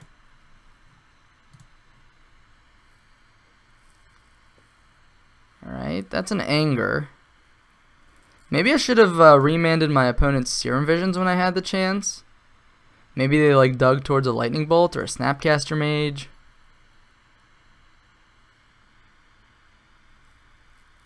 Alright, looks like opponent's still not pulling the trigger on a burn spell. So we bought ourselves some time here. Alright, Spell Snare hits a Snapcaster Mage at the very least. Alright, so we have some answers. It also means like a Lightning Helix. I don't think my opponent plays Lightning Helix, but they might play Lightning Helix. Opt. Yeah, I'm just gonna let that resolve. I think I'd rather like remand something a bit more impactful, especially because they're tight on blue mana now. Yeah, I'm okay remanding this though.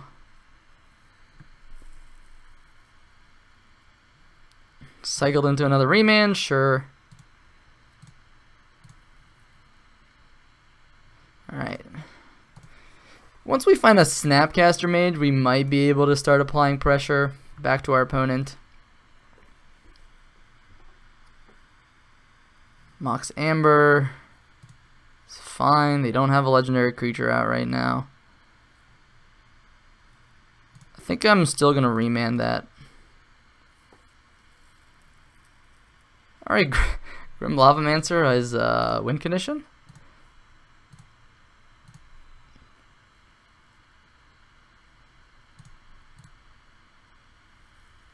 Technically, I could have braid the Mox Amber as well,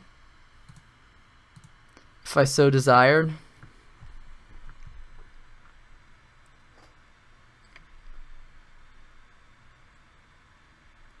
Arayo, huh?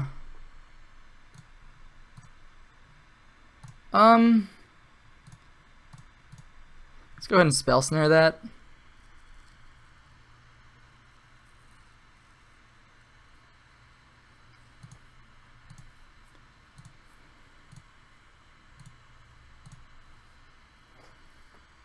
Well, can we win in time is the question. We're sitting on a bunch of counter spells now. We have removal, a ton of removal.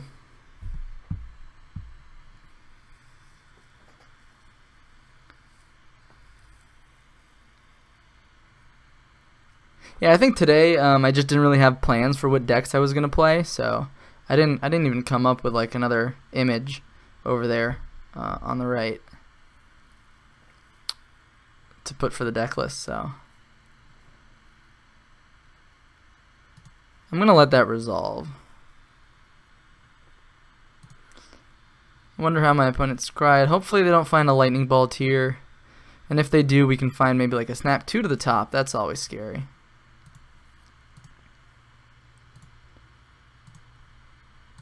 Let's go ahead and just abrade that artifact.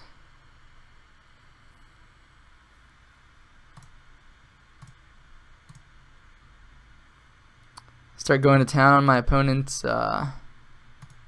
face.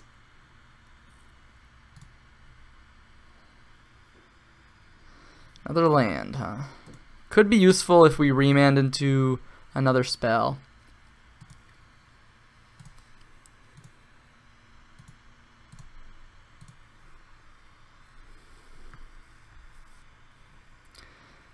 Yeah, that's another Mox Amber.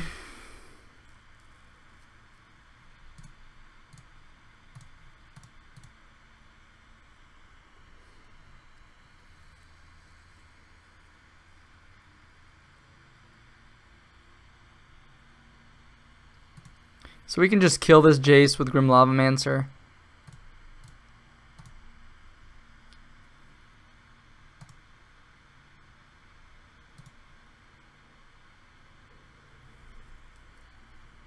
They just had the Lightning Bolt. I mean, we'll remand it, but that's going to be a pretty frustrating end to this game. And we're dead. Yep. Maybe we were supposed to hold something for a little bit longer. I'm not sure. Things just did not work out for us in that last game. We drew a few too many lands, like not enough Snapcaster. Like we didn't see a single Snapcaster Mage, I think.